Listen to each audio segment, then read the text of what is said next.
My parents chose my sister's baby shower over my wedding. Am I the asshole for walking away and cutting ties? I, 35M, never imagined that I would be sharing my innermost thoughts on Reddit, yet here I am, lost, and turning to strangers for online guidance. Please be patient with me while I attempt to sort out the chaos that has become my family life. It's a lengthy and intricate narrative. I was raised in what I always assumed was a standard suburban American middle-class family. For the first 10 years of our life, my sister, 32F, who is 3 years younger than I am, and I were inseparable. We truly enjoyed each other's company, and our parents encouraged us to be close. For hours, we would construct intricate Lego towns, invent our own coded languages, and defend our backyard fort against fictitious intruders. We laughed a lot, shared secrets, and formed a friendship that I believed would last a lifetime during those formative years. However, things started to alter as we approached adolescence. It was mild at first, so subtle that I was unaware of it. My sister began displaying a new fiercely competitive side, not only for me but also for our parents' approval. I can recall when I first became aware of it. I had just joined the junior varsity baseball team at the age of 14. My parents were preparing a small celebratory supper, and I was ecstatic. My sister unexpectedly revealed that she had been selected to represent her class in a city-wide art competition the morning of the dinner. My celebration quickly became a shared occasion, with the majority of the attention being on her rare opportunity. These attacks increased in frequency and sophistication over time. Whenever our dad had a pastime that month, she would suddenly get interested in it. She would be honing her swing every day if he started playing golf. My sister became an avid reader and was always eager to discuss the newest book when Mom started a book club. I attempted to dismiss it as typical sibling rivalry, but it was more than that. She would force our parents to make a decision by scheduling significant occasions on the same days as my activities. For example, Mom thoughtfully planned a family movie night for my high school graduation celebration. Or she arranged a charity bake sale on the day of my state championship baseball game. This behavior was not entirely unknown to our parents. She always had an excuse ready when they called her out on it. I didn't realize, or it just worked out that way, she would explain with a completely innocent look. With one parent attending each function, they would typically wind up splitting their attention. When they had to make these decisions, I could see the remorse in their eyes, but it didn't alter the reality that they were being controlled. The competition continued as we grew older. It simply changed. My sister seemed to spend her entire life conforming to our parents' expectations, while I followed my passion for technology and developed a career in the field. Despite being accepted to her desired school, she decided to attend the college they recommended. She gave up her personal hobbies to pursue the career they were always discussing. Instead of dating the creative types she used to be attracted to, she even dated the kinds of men they liked. Please understand that I adore my parents.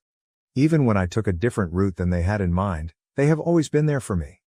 They celebrated my promotions, assisted me in moving into my first apartment, and were always ready to offer guidance. But when it came to my sister, there was always this undercurrent of approbation. Although they would never express it directly, they were clearly proud of the decisions she made. Their excitement when she called with news was evident, as did the way they would boast about her to their acquaintances. A few years back, while we were both at home for the holidays, I made an attempt to discuss it with my sister. I questioned her about if she was actually content with the decisions she was making and whether this was the life she had always desired. I was shivered by her response. "You don't get it, do you?" With a smile that stopped short of her eyes, she said, "You win like this. You get what you want when you give them what they want. I suppose you've never been excellent at the game, but it's not difficult." I was plagued by that conversation for years. It helped me comprehend that my sister, with whom I had constructed forts and developed coded languages, was no longer with me. Someone I hardly recognized took her place, someone who viewed our familial ties as a contest to be won. Let's fast forward to the present. I've been dating my girlfriend for 5 years, and we are recently engaged, 33F. We became inseparable after meeting at a computer convention and connecting over our love of obscure sci-fi series. She is intelligent, compassionate, and has supported me through all of the family strife. We've developed a life together, and last year I made the proposal. I was so happy that I couldn't wait to tell my relatives about it. My parents' response was, at best, ambivalent when I phoned them first. Naturally, they applauded me, but their enthusiasm was noticeably lacking. The first thing my mother asked was, "Have you told your sister yet?" It hurt, but I dismissed it, blaming the surprise for their muted response. My sister, who had been employed overseas by a big corporation, reported that she had been married in a small ceremony abroad around the same time. We were unable to go because of travel restrictions and the pandemic. I could see the guilt gnawing at our parents, who were horrified that they had missed it. They spoke about how they could make it up to her and planned a late celebration over the course of several hours of video conversations. My sister then revealed yet another shocking fact a few months ago. She was expecting a child and would be returning to the United States for a prolonged stay. For 6 months, she and her husband, 34M, would be living with our parents, working from home, and getting ready for the baby. I was initially pleased for her. She is still my sister despite our complex relationship, and it was exhilarating to consider becoming an uncle. In an attempt to connect with my prospective niece or nephew, I even began to look at onesies with geeky messages. Then, however, things began to deteriorate. My parents appeared disinterested and preoccupied when I attempted to include them in the wedding planning process. The topic of my sister's pregnancy or her impending visit somehow came up in every conversation. They would wind up talking about how they were redoing the guest room for my sister's stay when I called to ask their opinion about venues. They had missed her wedding, after all, so I tried to be empathetic, but it was annoying. I recall one extremely depressing event. Finally, I had located the ideal location for the wedding, a stunning lakefront resort that my fiancé and I adored. My mom and I were on the phone when I enthusiastically described the location and asked if she and Dad would want to join us for a visit. What did she say? "That sounds lovely, honey, but we have a lot going on that weekend. We promised to be there via video call for your sister's first ultrasound." You get it, don't you? Though not in the sense she intended, I did comprehend. I realized that, once more, my sister's life was becoming more important than mine. I realized that even if she was on the other side of the globe, she could still ruin my moments. Last week was the real hit. The day of my wedding coincided with my sister's announcement that she was throwing a baby shower. She gave me the naive expression I was all too familiar with when I confronted her about it. She remarked, her voice brimming with fictitious worry, "Oh, I didn't realize that was your wedding date. However, it's the only day that works for everyone, and I'll be returning to my country shortly after. I take it you can adjust the date. You haven't even sent out invitations yet." However, invitations had been sent out. We had paid many non-refundable deposits, reserved the space, and engaged caterers. Not only was it inconvenient to change the date, but it was now all but impossible. I was enraged. This was my wedding day, the day my fiancé and I had been fantasizing about and planning for months, not just some high school function that she could ruin. I summoned a family meeting right away to resolve this. From the beginning, the family meeting was a complete failure. The tension was evident when we assembled in our parents' living room. Sitting next to me, my fiancé placed a comforting hand on my knee. Our parents occupied the armchairs, appearing uneasy, while my sister and her spouse occupied the opposite couch. I began by outlining the significance of this day for my fiancé and me, how we had been preparing for months, and how upset we were that my sister had chosen the same day for her baby shower. I outlined every realistic reason why we couldn't alter the date, including the out-of-town guests who had already booked their trips, the deposits, and the invites. My sister's countenance changed as I was speaking. The phony innocence had vanished, and in its stead came a calculating expression that I was all too familiar with. She began her counter-argument as soon as I was done. Her voice trembled a little as she started. "I understand you're upset," a performance I had seen many times before. "However, you must comprehend my stance. Being abroad has caused me to miss a great deal of family time. Before the baby is born, this may be my only opportunity to rejoice with everyone. Furthermore, a baby is a far bigger event than a wedding, let's face it. Another wedding is always an option, but this is my first child." Her audacity surprised me into silence. I could feel my fiancé shaking with rage next to me as she squeezed my hand. My sister went on, addressing our parents. "You missed my wedding, Mom and Dad. Will you also be absent at my baby shower? Particularly since it might be your only opportunity to join me in celebrating before the baby is born." I turned to my parents in the vain hope that they would see her deceit. However, as soon as I saw their faces, I knew they would support her once more. My father was the first to speak, his tone tentative. "We understand the significance of your wedding, son, but your sister raises some valid arguments. We don't know when we'll all be together again because she's leaving soon. Are you unable to reschedule? Or perhaps we could arrive a little later for your wedding." What I was hearing was unbelievable. My own parents were requesting that I either reschedule my wedding or come to terms with the fact that they would be late for one of the most significant occasions in my life. It was impossible to describe the anger and hurt I was experiencing at the time. "We're not trying to choose sides, honey," my mother interjected in a pleading tone. "Both of you are equally loved by us. However, this also pertains to your niece or nephew. Do you not want us to be present when the baby is born? The final straw was that. Anger, hurt, and fury that had been bottled up for years finally burst out. Equally? My voice trembled as I spoke. You love us just as much? Isn't that a joke? You've never treated us fairly before. When did you ever prioritize my needs and feelings? With trembling hands I got up. That's it then. You continue to choose her despite everything that has happened over the years. All right, make your decision. But be aware that you won't be involved in my life after my wedding if you don't go. I'm finished.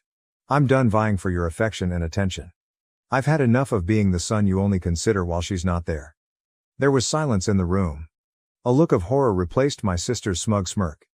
As though they couldn't believe I was challenging them, my parents sat there with their mouths open. I'm getting married in 2 months, I added, sounding more composed.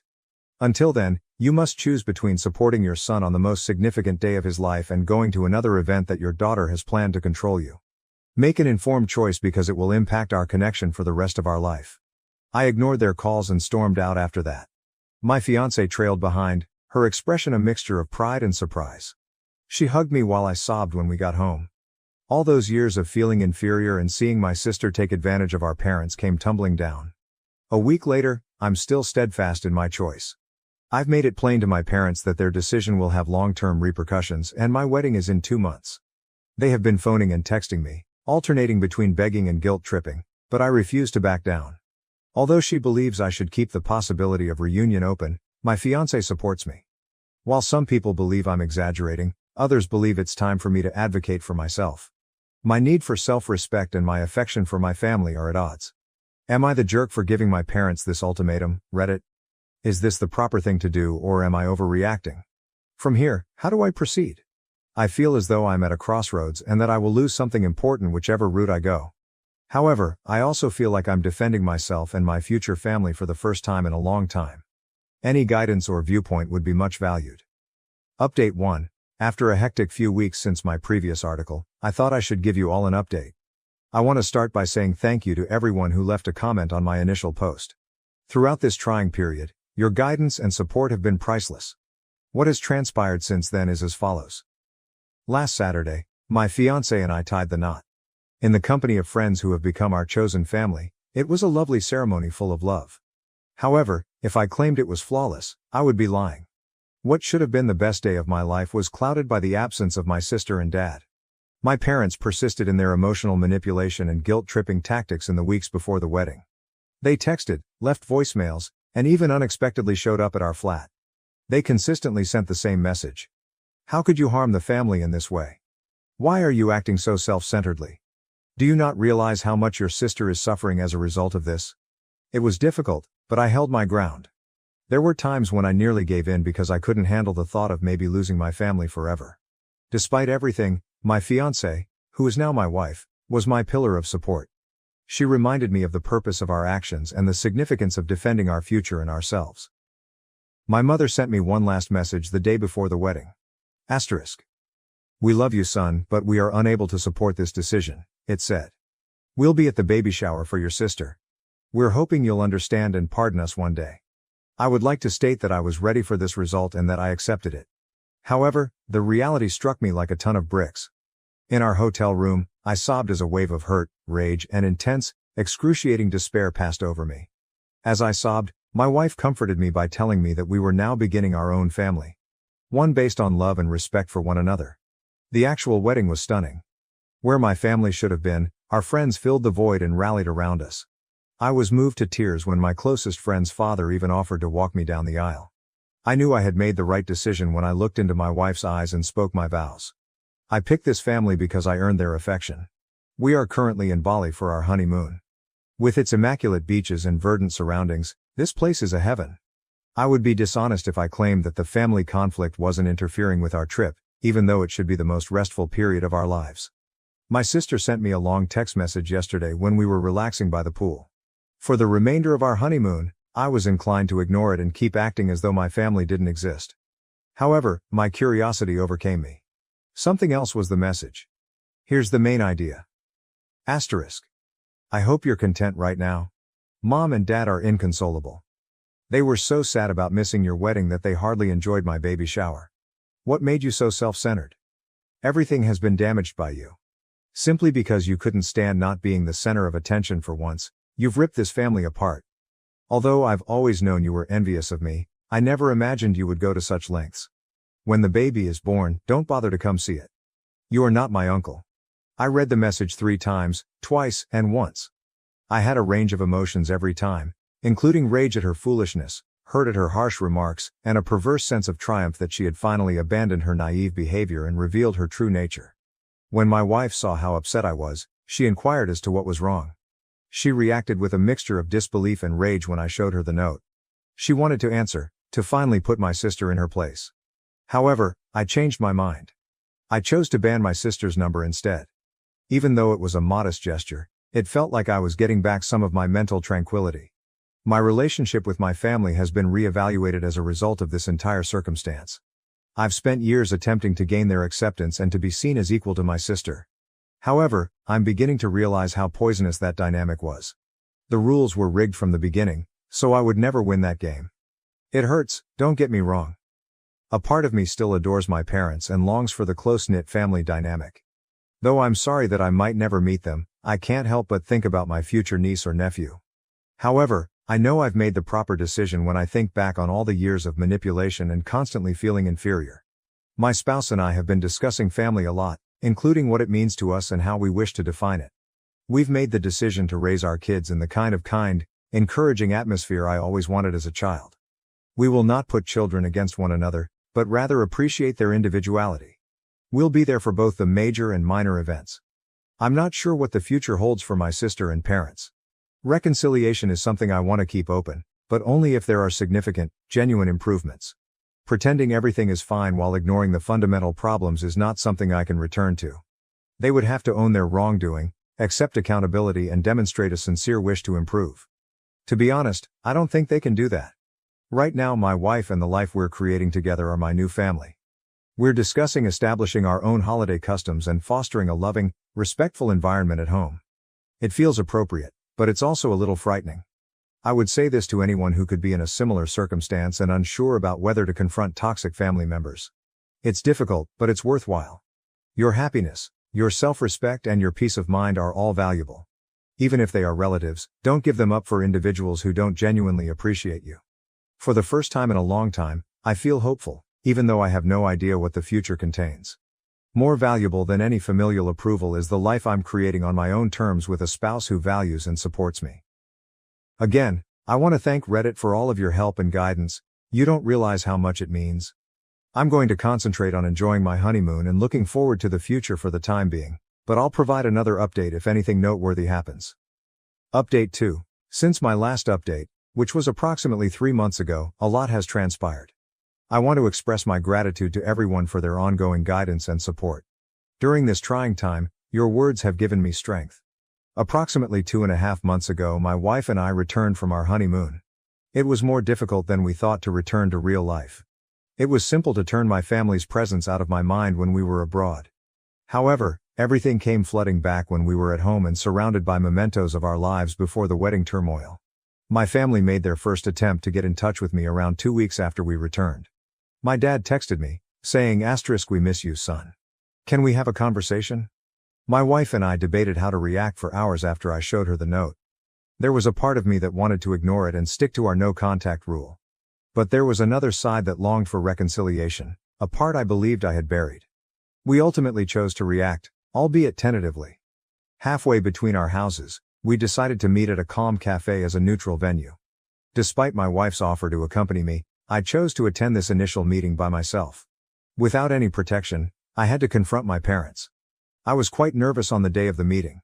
My folks were already seated at a corner table when I entered the cafe. In other ways, they appeared older and more worn out. My dad's shoulders were hunched, and my mom's eyes had crimson rims. We slipped into an uneasy silence as I sat down. My mother was the first to speak. When she continued, "We've missed you so much," her voice broke. We know we made a terrible mistake. We've had a lot of time to think about our actions, son," my dad said, nodding. "We now understand how unjust we have been to you for years, not only during the wedding." As they opened their hearts to me, I listened. They discussed how they had always found it difficult to divide their attention between my sister and me and how they had gotten caught up in the habit of overcompensating for her demanding personality. They acknowledged that they had been oblivious to her tactics and had consistently justified her actions. My father remarked, "We believed we were being fair. However, we now realize that we were anything but. We caused you great pain by allowing your sister to control the dynamics of our household. We sincerely apologize, son." Although I was grateful for their apologies, a few words cannot erase years of suffering and animosity. I answered, "I hear you," in a firm voice. "And thank you for apologizing, but I must make it clear to you that there is no quick fix for this. One of the most significant days of my life was missed by you. As you have done for years, you put my sister's desires ahead of your own. I can't simply forget about that." They gave a sympathetic but painful nod. We spoke for hours. In an attempt to better understand their own behavior and how it had impacted our family dynamics, they told me they had been attending a family therapist. They discussed what they had learned about their parenting approach and how it had fueled my sister and my rivalry. They acknowledged that things hadn't gone as planned at my sister's baby shower. She had apparently complained about my ruining her special day by getting married on the same day for the majority of the ceremony. They had been aware of her tendency toward selfishness as a result of her actions. "We've started setting boundaries with her," my father wrote. "She's not handling it well, and it's not easy. However, we now acknowledge that we have tolerated her behavior for far too long." By the end of our meeting, I felt as though healing was conceivable, though not quite. I committed to keeping in contact with them and making modest efforts to mend our connection. We agreed that my wife would be involved in our conversations and scheduled monthly dinners and weekly phone talks. Regarding my sister, she sent me an email a week following our meeting with our parents. This was the subject line: "I apologize." To put it mildly, I was dubious. I wasn't sure I wanted to hear anything she had to say after her harsh texts on our honeymoon. However, my curiosity overcame me and I clicked on the email. It was unexpected. She wrote, "Brother, I have a significant apology to make to you. For years, I have been egotistical, cunning, and plain mean to you. I constantly reminded myself that I was only playing the game and doing what I had to do to advance. However, I now realize that I was simply acting like a bad sister and a horrible person overall. To be honest, I've always envied you. You've always exuded confidence and competence. While I molded myself into what I believed our parents wanted, you followed your passions and created the life you enjoy. I was angry with you because you were free to be who you were and yet be appreciated. I am aware that this does not justify my actions. There is no justification for the way I have treated you, particularly during your wedding. I gravely damaged you by allowing my hatred and jealousy to impair my judgment. I'm currently attempting to resolve my problems in treatment. I'm coming to accept accountability for my deeds and to cease attributing my own failures to other people. I don't think I deserve forgiveness, so I don't expect it. However, I wanted to express my sincere apologies for everything.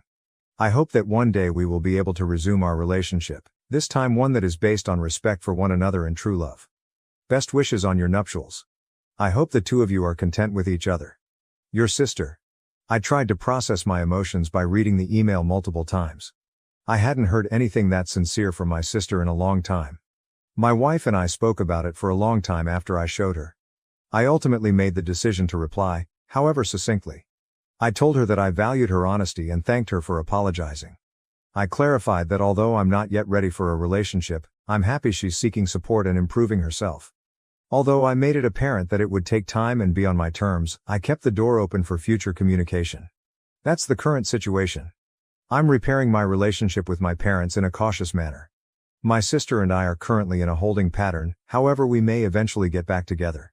Together, my wife and I are stronger than ever as we navigate these turbulent familial waters. I'm not gullible enough to believe that everything has been resolved. We have a long journey ahead of us, filled with challenging discussions and emotional obstacles. However, I feel optimistic about my family ties for the first time in a long time.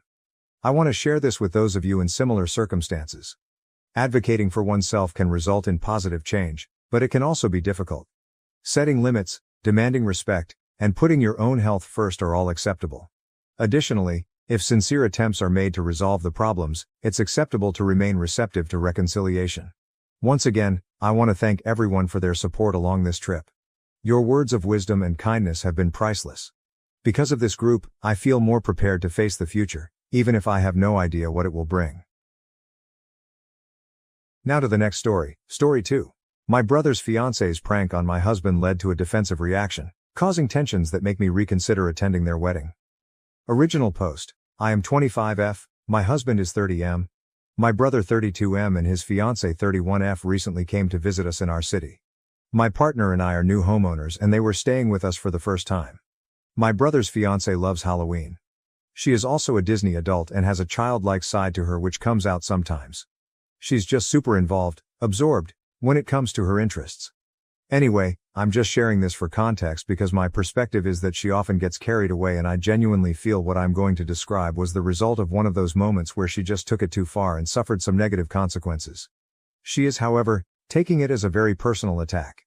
So we disagreed and the disagreement resulted in my husband cutting their visit short, aka they were asked to leave. 31F has made comments more than a few times now since meeting him, that my husband gives off a dark vibe. She is always comparing him to characters from various books she reads.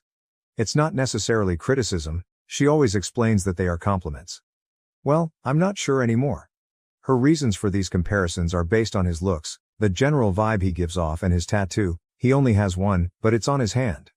During this recent visit, she mentioned she would love to see someone like him get scared because she can't imagine him getting startled or letting out a scream. Scaring him became her goal during her stay with us. None of us knew about it, not even my brother. The incident causing all the trouble is that she tried to jump scare my husband in the garage. It was dark and she ambushed him in the garage while wearing a full outfit and mask when he was returning from a run. Well, he didn't let out the scream she wanted. He instinctively reacted by shoving her against the wall. She hit her head and was quite shaken up. Luckily he realized very quickly by the sound she made that it likely wasn't an intruder. He switched the lights on and pulled her mask off. He told me he was very confused at the moment. Why would she attack him? My husband helped her inside, apologized, made her tea and then called me. I was out with my brother. When we got home, I asked 31F if she was okay and I said her prank was stupid to do because she could have gotten seriously hurt. I don't know if it was what I said that bothered her or if she was just waiting for her partner to come home, but she launched into crying about how my husband used an excessive amount of force knowing it was most likely her just doing a harmless prank. In a nutshell, my husband asked her straightforwardly, "Are you implying I intentionally assaulted you?" She hesitated but chose to say yes and my husband responded to that with "Get out of my house." I tried to smooth it but my husband was adamant if that's what she genuinely believes, she's not welcome to stay. 31F chose to stick to her accusation. I decided to side with my husband. My brother is angry with me. He thinks I should have tried to do damage control and let them stay by convincing my husband to lean more into apologizing and placating his fiancée who was just recovering from the situation. He thinks this whole thing would have blown over if I'd helped my husband fold. I find this unfair. My brother was counting on me to handle all this, yet he didn't speak up during the conversation or try to talk sense into his fiancée. My husband remained calm the entire time, but he obviously felt insulted by her remarks and I think that's valid. Why should I have taken my brother's fiancé's side over my own husband, especially when I feel like she was wrong for doing all that, then turning around and accusing my husband of wanting to hurt her? My brother says I was short-sighted and should think of their upcoming wedding, but I think he is the one who needs to get his fiancée to apologize to my husband. Editing to add the text below, in an attempt to answer some things that are getting lost in comments. I would like to clarify. When I meant I tried to smooth the situation, I was not taking 31F's side or doubting my husband in any way, I simply tried to get everyone to consider tabling this until emotions had cooled down.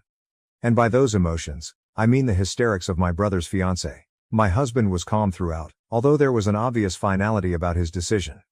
He made his statement and disengaged.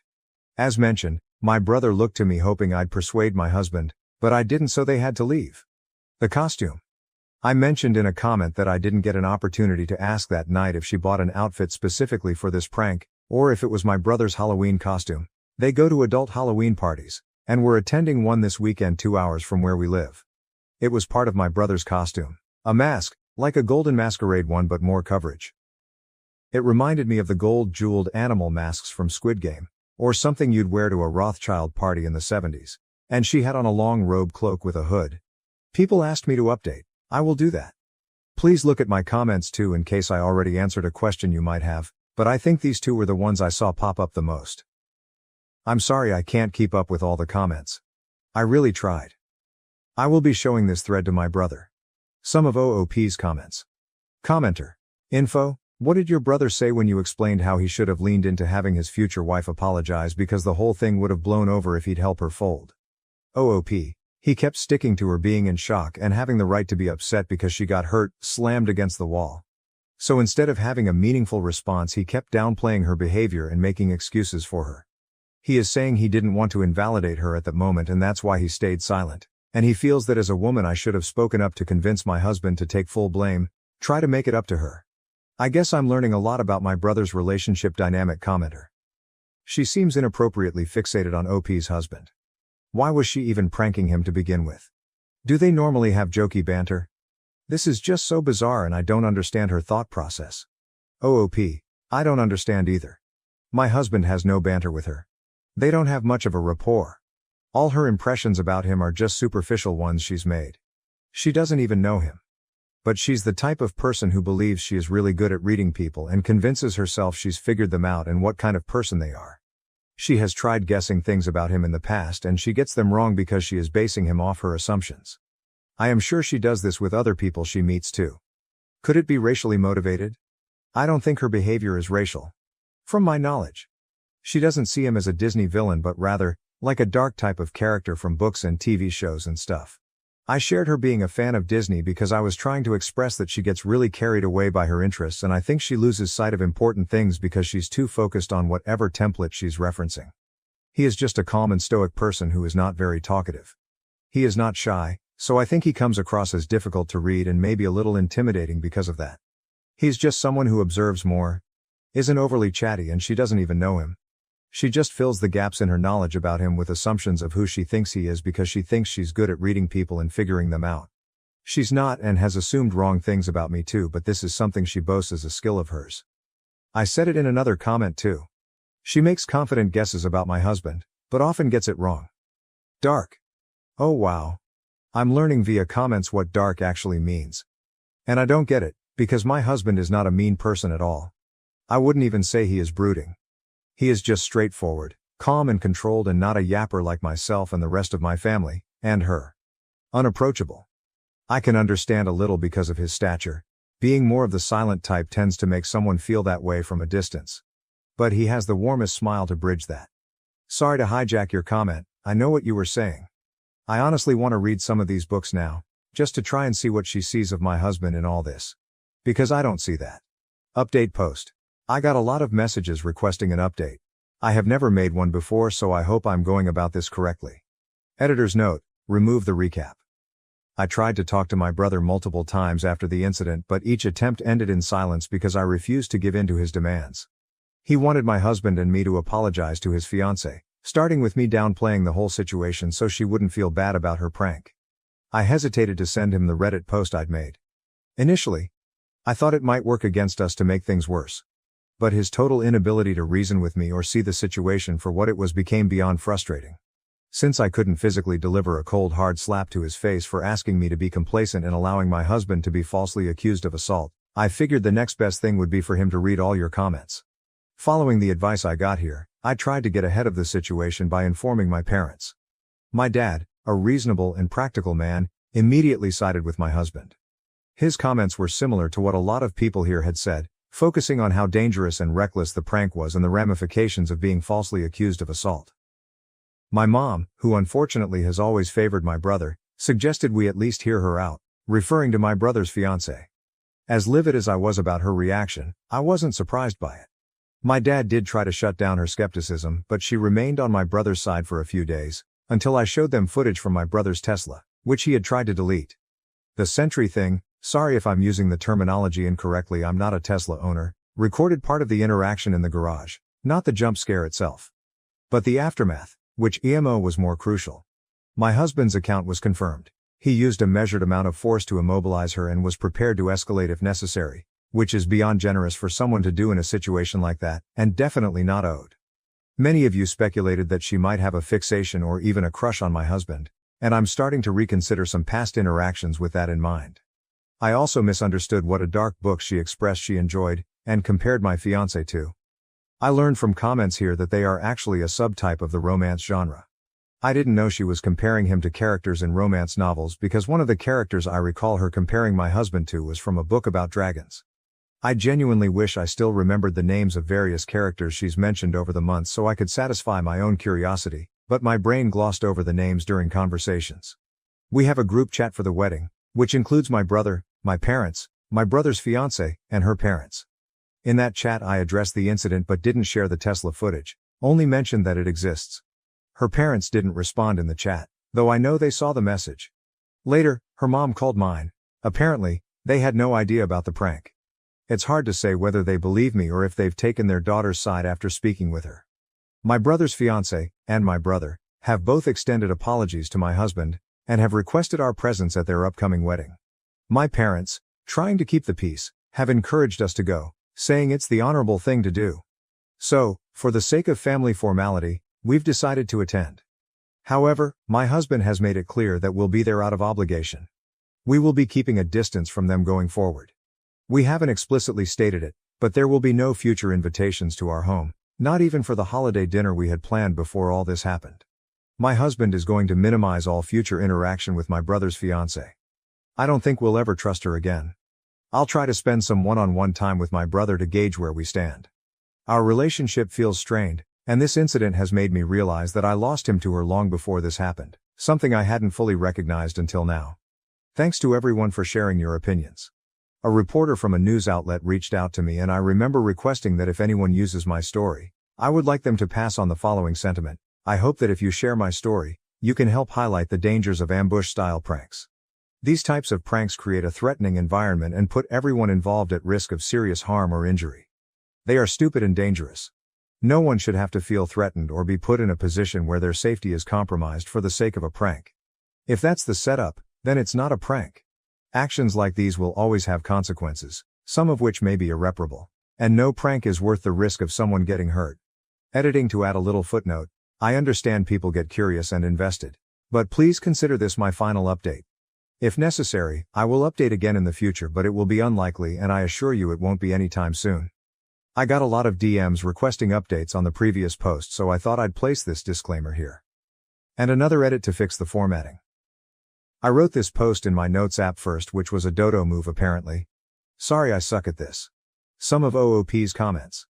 Commenter: please make sure to keep a copy of that video and if possible a written statement from your future SIL. She can always backtrack and try to ruin your husband's life with a false accusation. OOP: we have a copy. My husband pulled the footage the night the incident happened while the rest of us were still talking. I didn't mention it in an edit because he was waiting to see if my brother would be willing to show it to us himself, and I was going to send the post I made to my brother. When my brother didn't bring it forward, I revealed it. Commenter: how did you get the footage from your brother's Tesla? Oop, he used my brother's phone to unlock it. You just have to bring it near the car. The phone doesn't have to be unlocked or anything. He pulled up the event and recorded a video of it with his phone. I know you didn't ask, but I'll just add this next thing too so other people can see more easily, since I sometimes can't keep up with answering all the comments. When it came to apologizing, my brother refused to be honest and claims he might have accidentally deleted it because he has, apparently, a habit of deleting all the footage since it records unnecessarily a lot and he rarely reviews it back. He claims since my husband got in and reviewed it first, the tablet in the car didn't show the notification for him when he turned the car on when they were leaving. He assumed it didn't record an event. Commenter: I think, since they both apologized, you are making the right decision by going to the wedding, but still keeping your distance in the future.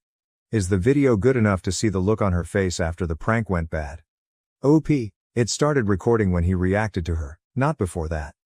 I'm guessing because it got triggered by the movement. I don't own a Tesla, but from walking past it myself while my brother was staying with us, I noticed it would record me. You can see the eyeball thing, when I would be grabbing something from my extra freezer, which is in our garage. I wouldn't have to touch the car or anything for this to happen. When the incident happened, my husband said it also flashed its lights suddenly, which was disorienting. The recording had that ghostly night vision look in the dark, so unfortunately both parties looked a bit weird in the footage up until my husband turned the lights on. When my husband shoved her against the wall, she had the mask still on, so you can't really see the look on her face. When he pushed it off, turned on the lights, he was obscuring her so no Scooby-Doo unmasking moment was caught on camera. Right after that, he backs off and is just exasperated. She is seen fixing and smoothing her hair repeatedly and has one hand on her chest, or heart I guess. I'm sure she was shocked, scared at the moment, but she accused him of slamming her knowing who she was, and that's not true. The video confirmed he slammed her before that, and just before the Tesla flashed the lights. At no point does she look afraid of him or anything like that. Edit to emphasize, the footage shows he doesn't touch her in any way after unmasking her. Commenter. I thought about it in the first post and I'm thinking about it now. What was her endgame? What did she want as a reaction? Or did she go in with head empty and no thoughts of energy? OP would be well advised to keep her husband far, far away from her STB sill until she starts showing some evidence of keeping fiction separate from reality. OP, my take as a person who has never read much romance books is that she just wanted to see if she could be the one to startle him. Like maybe she wanted to hear a girly scream escape my otherwise stoic husband who she doesn't really know anything about. Like not even enough to compare him to some fictional guys. I feel like this by itself would be viewed as an accomplishment by her, if she could claim she is the only one who has gotten such a reaction from him, brag about it. It seems juvenile. But she has bragged about similar things. Commenter, out of interest, is your husband objectively conventionally attractive? OP, maybe not in the chiseled male underwear model who looks too perfect kind of way, but he is objectively handsome. He is very tall with dark hair, athletic, and has good bone structure. But he's not flashy or someone who likes to draw attention to himself, so I don't know if his personality fits. He isn't brooding or morally gray or domineering. He is reserved, hard to read. I said in the other post that maybe his persona can come across intimidating from a distance because he's not very chatty and doesn't yap. But his smile can bridge that easily. He's not menacing. Or macho. Or controlling. Or cocky. I don't think he has any of those super toxic traits which probably add to the tension in those books. Brother. That's definitely my main concern. Having an irreversible falling out with my brother because of her. As it stands right now, my brother feels so unreachable, even my dad is struggling to connect with him. We're both worried this marriage is a mistake or something is going on with him that makes him feel he has to go through with it, so much so that he's unwilling to talk to us or even pause to reconsider. Commenter. Okay, I'm guessing a slightly spicy book with dragons. Fourth Wing by Rebecca Yarros. The male lead is on the darker side. His name is Zayden Rierson. I love reading, so if anyone has any other ideas, I'd like to hear about it. I can't imagine your brother taking the side of his fiancée pranking your husband. It screams obvious crush, let alone him choosing to marry her. OOP. Guys, tism for the sleuthing, it's killing me not knowing what references she's made in the past because now I'm all of a sudden interested in trying to put myself in her brain. But IDK, if this book character is correct, I read the description and Zayden is brown tawny skinned. My husband has dark hair and a warm skin tone, but he's definitely not brown. But maybe it's not about the looks. I laughed when in the description it says his features are harsh and utterly perfect, as if an artist spent their lifetime carving and sculpting them, yet alone a year on his mouth. Commenter, why does your husband feel obligated to go to the wedding? OOP, he's only going to accompany me. So I'm the obligation. He made that known to my brother. I'm going at the request of my parents, grandparents, and if I'm super honest, I'm also going because I still hope my brother will come around and open up to me and be honest with me. Because throughout this whole ordeal, he hasn't been, and it just seems to me like something is wrong that he isn't sharing, something that goes beyond this incident. So in my head I'm giving him one final opportunity. Because the way things are right now, we are headed for no contact after the wedding, and I just know it will be easier for me if I feel like I did everything and have no regrets. Now to the next story, story 3. I was abandoned by my family due to my golden sister's success. Now she's begging for help as the family business falls apart. Hello Reddit, I, 32F, never imagined that I would be sharing my entire being online, but here I am. My life was completely upended in a way I never anticipated. I was expelled from the house by my parents. And why? Because I managed to pay for my MBA without their invaluable assistance, and my sister, 36F, the golden child, couldn't tolerate it. Although it's a lengthy tale, I need to vent, and perhaps you guys might provide some guidance or simply a virtual shoulder to weep on. Allow me to illustrate the dynamics of my family for you. I've always been the underdog, the last in line, and the one who never quite fits in. It was obvious from the beginning that my sister was the favorite growing up in a suburban community just outside of Chicago. My folks would hold a parade if she received an A. It was like, oh cool, what's for dinner? If I received an A. You understand. Sarah, my sister, was always the center of attention. She seemed to do better at everything without really trying, and she was more attractive and gregarious. School plays? She took the lead. Captain of a sports team? Naturally. Grades? Perfect scores. I was the awkward bookish kid who didn't want to be in the spotlight and would rather sit in my room and code. My parents were enamored with Sarah as if she were a prodigy when she enrolled in a prestigious business school. They covered everything, including her tuition, fashionable clothes, her apartment in a fancy area of town, and even her excursions to Cancun over spring break. They were often boasting to anyone who will listen about their successful daughter because they were so proud of her. I kept my head down and assumed I would have to handle things alone in the interim. Despite taking out loans and working part-time jobs during my time in college, I was still able to earn honors in computer science. But was there a celebration for me? No, my mother just said, "Dear, that's nice. Have you looked at the pictures from Sarah's graduation? Wasn't she beautiful?" In the present, I have spent the last few years managing projects for a digital company. Although it pays the bills and is a fine job, I'm looking for more. One day, I hope to launch my own business, rise in my job, or even get into top management. I therefore made the decision to apply to a respectable university's MBA program. The catch? The cost of tuition is extremely high, 6 figures to be exact. I had the hope that my parents might lend me some support. After all, they funded Sarah's whole schooling, right? After a family supper one evening, I sat them down and, to my astonishment, the topic of conversation revolved around Sarah's most recent achievement at the family restaurant. I outlined my strategy, gave them an overview of the school, described how it would advance my career, and then tactfully brought up the topic of tuition. The expressions on their faces. It would seem as though I had asked them to sell their kidneys or something. They informed me outright that they couldn't pay my tuition, which is fine. I understand that MBAs are costly. But the fact that they refused to even co-sign a loan was what really infuriated me. I only wanted their assistance so I wouldn't be drowning in debt for the rest of my life, not to pay for everything. Their logic. We have already covered Sarah's tuition. Now is the time to consider our future. The worst part is that they also intended to grow the family restaurant. It seemed like they were investing all of their savings in that. What I was hearing was unbelievable. So you could afford Sarah's entire education, but you can't even co-sign a loan for me? Trying to speak steadily, I asked. Well, honey, Sarah's education was an investment in the family business, my mother boldly said. You have an MBA? That's only for you, isn't it? Only for me, as if I weren't related to them. As if they didn't care about my success. I was at a loss. My parents seemed to be putting unnecessary barriers in my path, but I didn't want to miss this chance. When it came to me, they had to be prudent and frugal, but they had no trouble spending a lot of money on Sarah. I had no choice but to ask my Aunt Margaret. Now, let me tell you that my dad's older sister, Aunt Margaret, is quite different from my parents. To be honest, she is far more successful than both of them and works as a neurosurgeon. She has always been nice to me though, and she's also quite grounded. There was always this strange tension between her and my parents. At family get-togethers, they would pretend to be courteous, but I could tell they were resentful of her success in comparison to their own. In particular, my dad detested feeling like he was overshadowed by her. When I was younger, I overheard arguments in which my dad accused Aunt Margaret of being conceited and defaming him.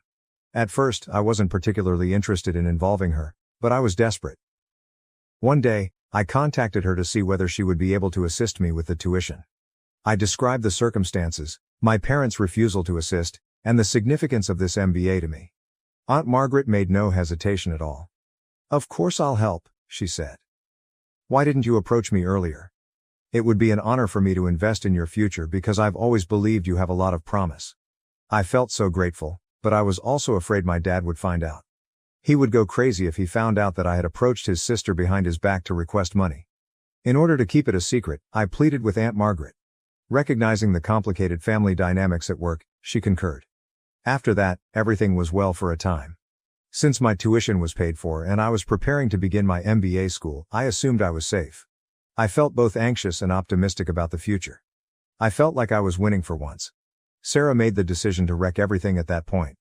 I'm still not sure how she learned that I had asked Aunt Margaret for assistance. Perhaps she snooped through my emails when I wasn't looking, or perhaps she overheard a call.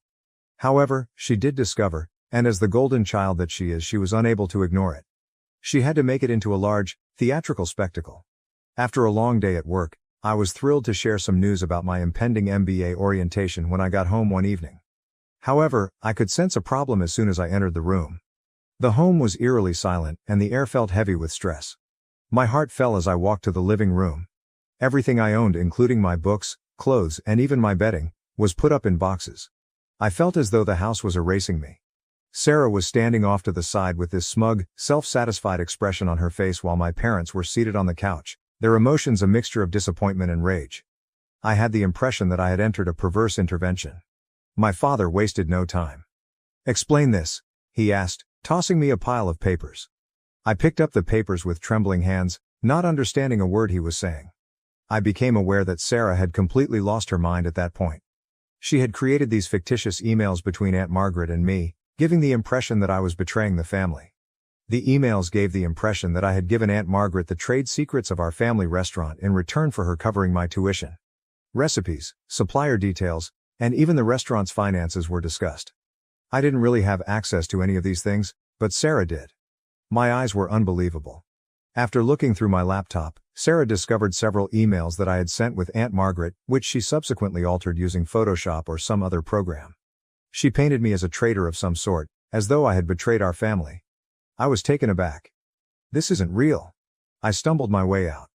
"These emails are fraudulent, I would never do this." My parents, however, didn't even pay attention. My mom was crying as they stood there, and my dad was furious and red-faced. He said, "We trusted you, and you stabbed us in the back." They trusted Sarah, regardless of what I said. Since they obviously did. She was always believed by them. It felt as though I had vanished from the world and that all the years I had spent being a good daughter, working hard and never getting into trouble, were in vain. I knew then and there that I would always be second best in their eyes. They would always have doubts about me. My father said, "You must go," in a chilly tone.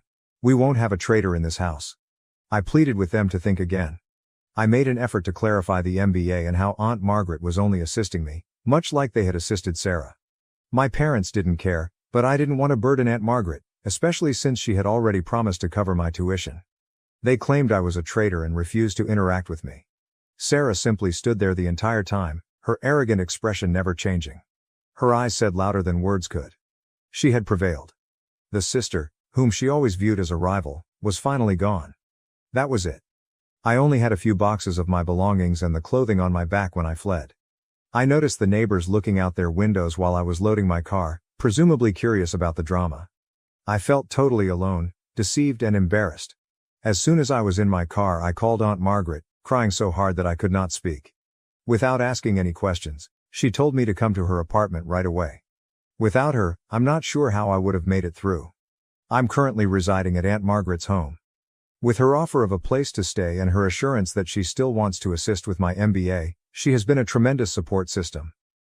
Nevertheless, I vividly remember that night. Sarah standing there with that arrogant expression on her face, knowing she had won, my parents glaring at me like I was a criminal, and all of my belongings packed away when I walked into my house. I don't know. I'm not sure what to do, Reddit. A part of me wants to defend myself and show that Sarah was lying. If I looked closely enough, I could certainly find proof that the emails were forged, but I also want to break all connections and never look back. For those who are so eager to assume the worst of me, why should I fight? How can I possibly comprehend this betrayal? Given that my own family has abandoned me, how can I go on? In a few weeks, the MBA program will begin and I should be thrilled. However, I'm coping with this emotional trauma instead. I keep going over everything again in my mind, wondering if I missed any clues. Was Sarah this cunning all the time? Were my parents as eager to discard me all the time? After this, how can I ever trust anyone again? Aunt Margaret advises me to concentrate on the chances my MBA will present for my future. Although it's difficult to look past the hurt and rage in the moment, she claims that achievement is the best form of retaliation. I would appreciate any guidance. From here, how do I reconstruct my life? Given that my own sister would go to such extent to harm me, how do I handle this? And when I feel so damaged on the inside, how do I interact with my MBA program instructors and classmates? Here, I feel like I'm drowning. Give me a lifeline, Reddit, if you can. Update 1. It's been a long time, 3 years to be precise, Reddit. Since I last wrote about my family throwing me out, a lot has happened. I wanted to let you know how things have progressed. I started by finishing my MBA program, which had a profound impact on me. I was in a lot of mental upheaval when I first started, but I was able to focus all of that energy on my academics. I graduated at the top of my class, but it wasn't easy. The girl who constantly felt inferior is no longer there. She has been replaced with a lady who is confident in her abilities and doesn't hesitate to express them. I got a job at a prestigious consulting business after graduating. I love my job, but it's tough. I'm in a setting where my abilities and diligence are truly valued for the first time in my life. No more living in the shadow of others. During all of this, Aunt Margaret has been a rock. She's become the loving family I never had, not just a place to stay. We discuss everything from her most intriguing medical cases to my most recent professional endeavor during our weekly dinners. I've learned so much from her about defending my rights and appreciating my own worth. 3 years of radio silence about Sarah and my parents. No emails, texts, or phone calls. It was painful at first. However, as time went on, I came to see that their absence was enabling me to develop in ways that I could not have while living with them. I've created a proud life for myself, free from the need for approval and continual comparisons. However, life can be unpredictable. Last Saturday, just when I thought I had everything worked out, Sarah arrived at my door. I nearly failed to identify her. The air of superiority and the fancy attire vanished. She was wearing a basic sweater and jeans that had seen better days, and she had big circles under her eyes and her hair pulled up in a hurry. She looked discouraged. "Hey," she said in a little voice. "Can we talk?" Curiosity overcame my want to slam the door in her face. I opened the door for her. Sarah sat uncomfortably fidgeting on the couch. "I need your help," she blurted out at last. "The eatery is having problems. Serious problems. The family firm," she said, "was close to going bankrupt. Our parents' much anticipated large expansion had turned out to be a complete failure. They were drowning in debt because they had overextended themselves and took out large loans." When Sarah said, "Dad's talking about filing for bankruptcy," her voice broke. "Mom is in disarray, and I'm at a loss for what to do. Despite my best efforts, I am unable to resolve this." As I listened, I experienced a range of feelings. I had a sick sense of satisfaction. Wasn't this retribution for the way they handled me? However, I also experienced a twinge of, not quite pity, but a near feeling. "Why are you telling me this?" I inquired. "What do you expect me to do?" Sarah's eyes were filled with desperation as she gazed at me. "You're doing fantastically in your new work and with your MBA. I hope you may be able to assist, offer some guidance, or—" I understood what she was asking, but she didn't finish the phrase.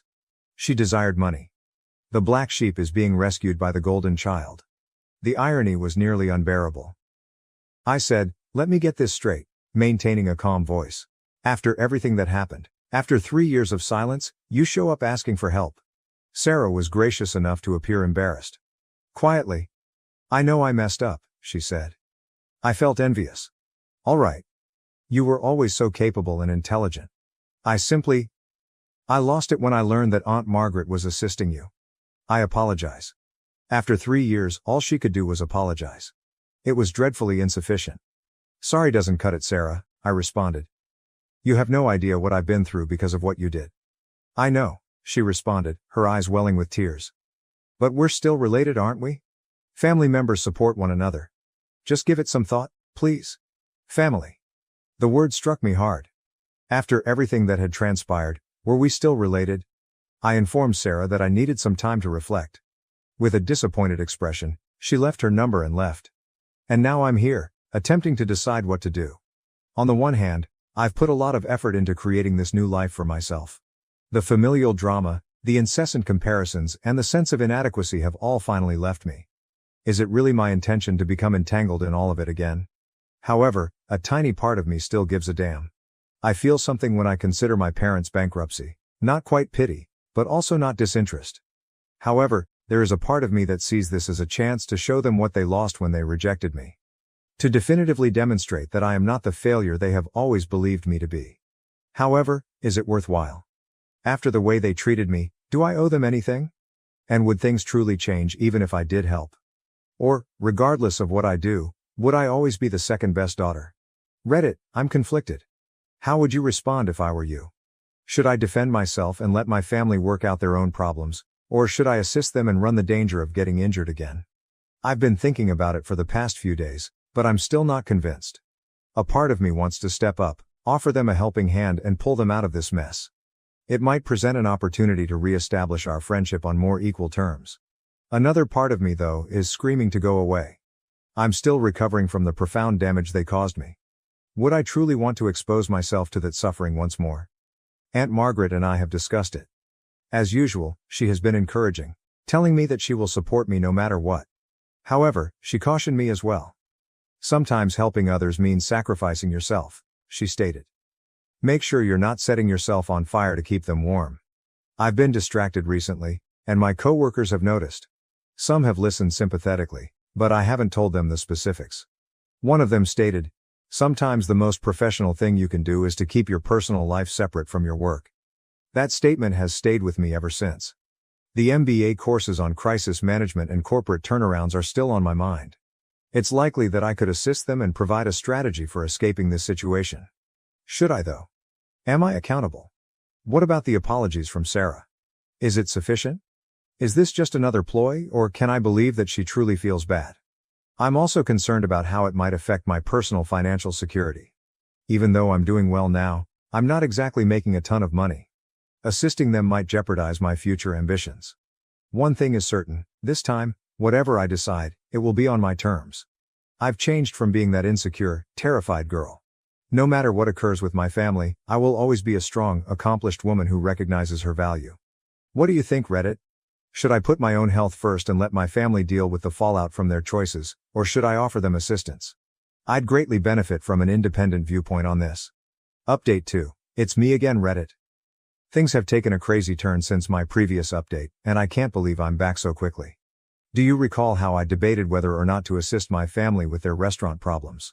The cosmos, however, chose to give me still another surprise. My parents arrived at my workplace a week following Sarah's visit. You read correctly, my office. They just showed up in the lobby one afternoon after somehow figuring out where I work. Talk about a systemic shock. My assistant buzzed me while I was in the middle of a meeting to let me know that 2 people were requesting to see me. My heart almost stopped when she told me about them. Feeling as though I was walking to my own death, I excused myself from the meeting and proceeded to the lobby. My parents were there, looking older and more worn out than I had recalled. Dad's shoulders were hunched in a manner I had never seen before, and Mom's hair had turned fully gray. The weight of 3 years of stillness hung between us as we simply stared at one another for a minute. Dad finally stated, "We need to talk," in a rough yet oddly diminutive voice. I took them to a coffee shop nearby since I didn't want to have this discussion at work. An uneasy hush descended upon us as we sat down with our beverages.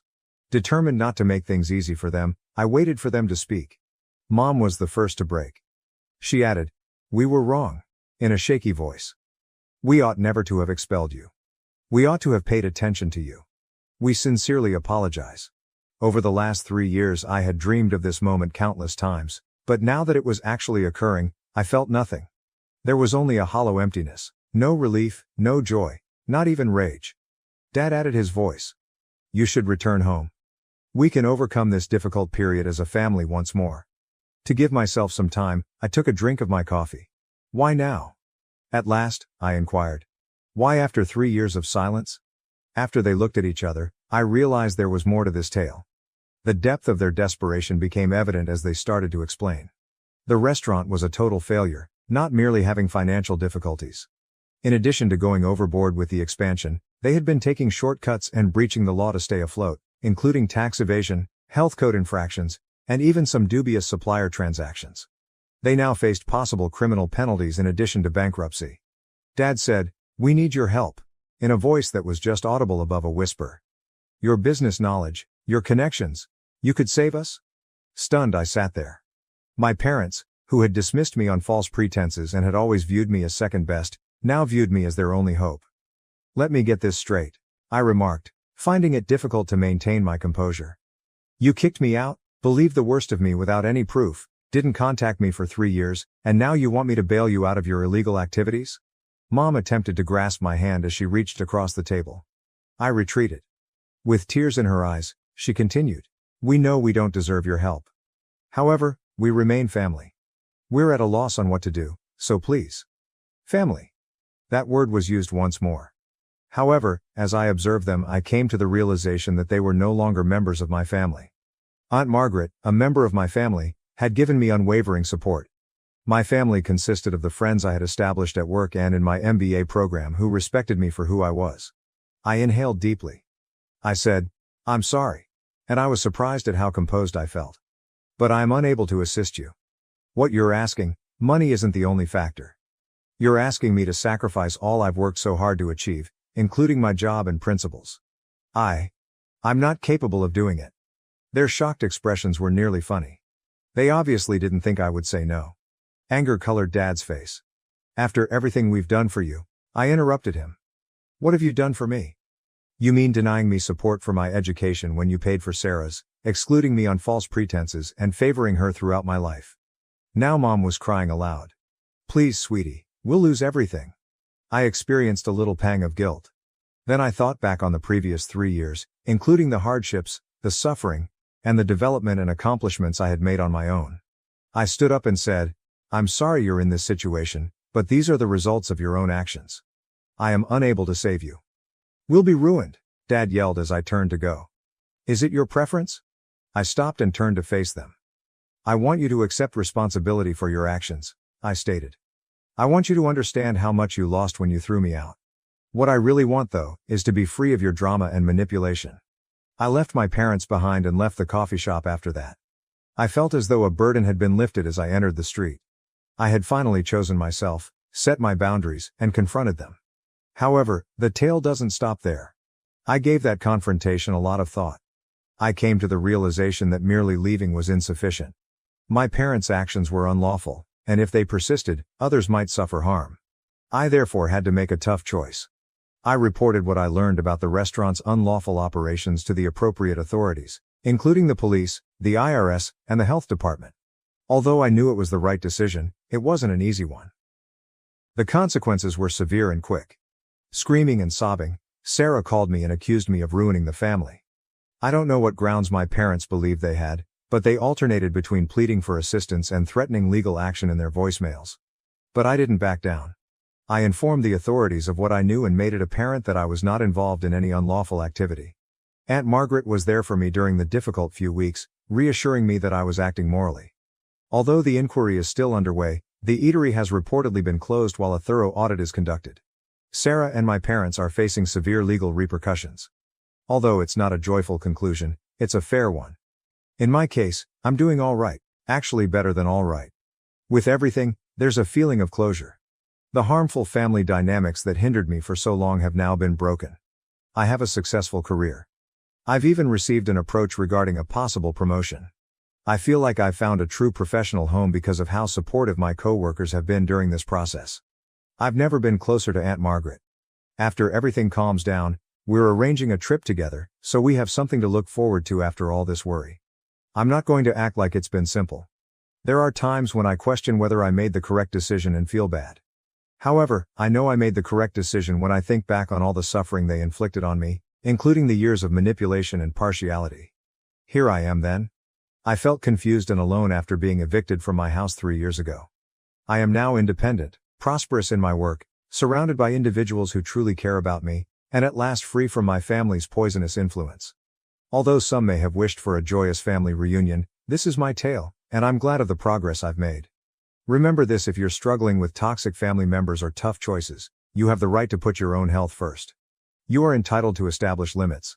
Additionally, there are instances when the family you choose matters more than the one you were born into. I appreciate Reddit's support along this journey. You have no idea how much your guidance and assistance have meant. Cheers to fresh starts and making our own happiness. Now, on to the next story, Story 4. My parents abandoned me at 14, now they're back begging for help, but I've found my true family with my brother and grandmother. I, 34F, am a New York-based illustrator for children's books.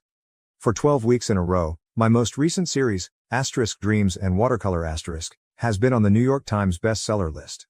Major cities around the nation are currently hosting my gallery exhibition, Childhood Memories and Strokes The New Yorker has published my work, and I was been awarded the Cocotte Medal for my illustrations in The Forgotten Garden This level of achievement wasn't always the case. I was a 14-year-old girl who liked art 20 years ago, but I was always told it was useless. When my parents, 65M and 63F, unexpectedly showed up at my grandmother's house yesterday while I was there during a break between exhibition tours, my past came rushing back. The same parents who abandoned me at the age of 14 and took my brother with them, leaving me alone in an empty house, were standing there shouting my name with fake smiles and expensive clothing that belied their despair. Allow me to briefly introduce my family and our journey to this place. In Boston's cutthroat educational community, my parents exemplified academic elitism. After graduating from Harvard Medical School, my father published multiple publications in esteemed medical journals while working as a medical researcher at Massachusetts General Hospital. After graduating from Yale, my mother worked as an AP chemistry teacher at one of New England's most prestigious prep schools. They were adamant that a person's value was established only by their educational background and prospective earnings. From my very first recollections, our household seemed less like a home and more like a distinguished educational institution. Academic honors, medical journals, and achievement certificates dotted the walls. The topics of discussion at dinner included the most recent academic papers and Ivy League acceptance rates. In front of their equally aristocratic acquaintances, my parents paraded my brother's academic accomplishments at their many dinner parties. The jewel in their crown was my brother. He was prepared for medical school from the time he could read, as evidenced by his flawless SAT scores by his junior year, consecutive A's in every AP course, and his leadership of the math team and scientific club. Despite his innate academic prowess, I occasionally caught him yearningly gazing at the basketball court during his required study sessions. However, I was unique. I was drawn to painting as soon as I could grasp a crayon. I was using photos to create whole stories while other children were learning their ABCs. My artistic skills were recognized by my preschool teachers, but my parents disregarded them as cute but impractical. Despite their constant promotion of instructive movies and academic flashcards, I always returned to my sketchbook. By middle school, there was a huge difference between what my parents expected of me and what I actually experienced. My grades were extremely erratic. Even after hours of forced tutoring, I would hardly pass mathematics but receive an A+ in literature when we studied poetry.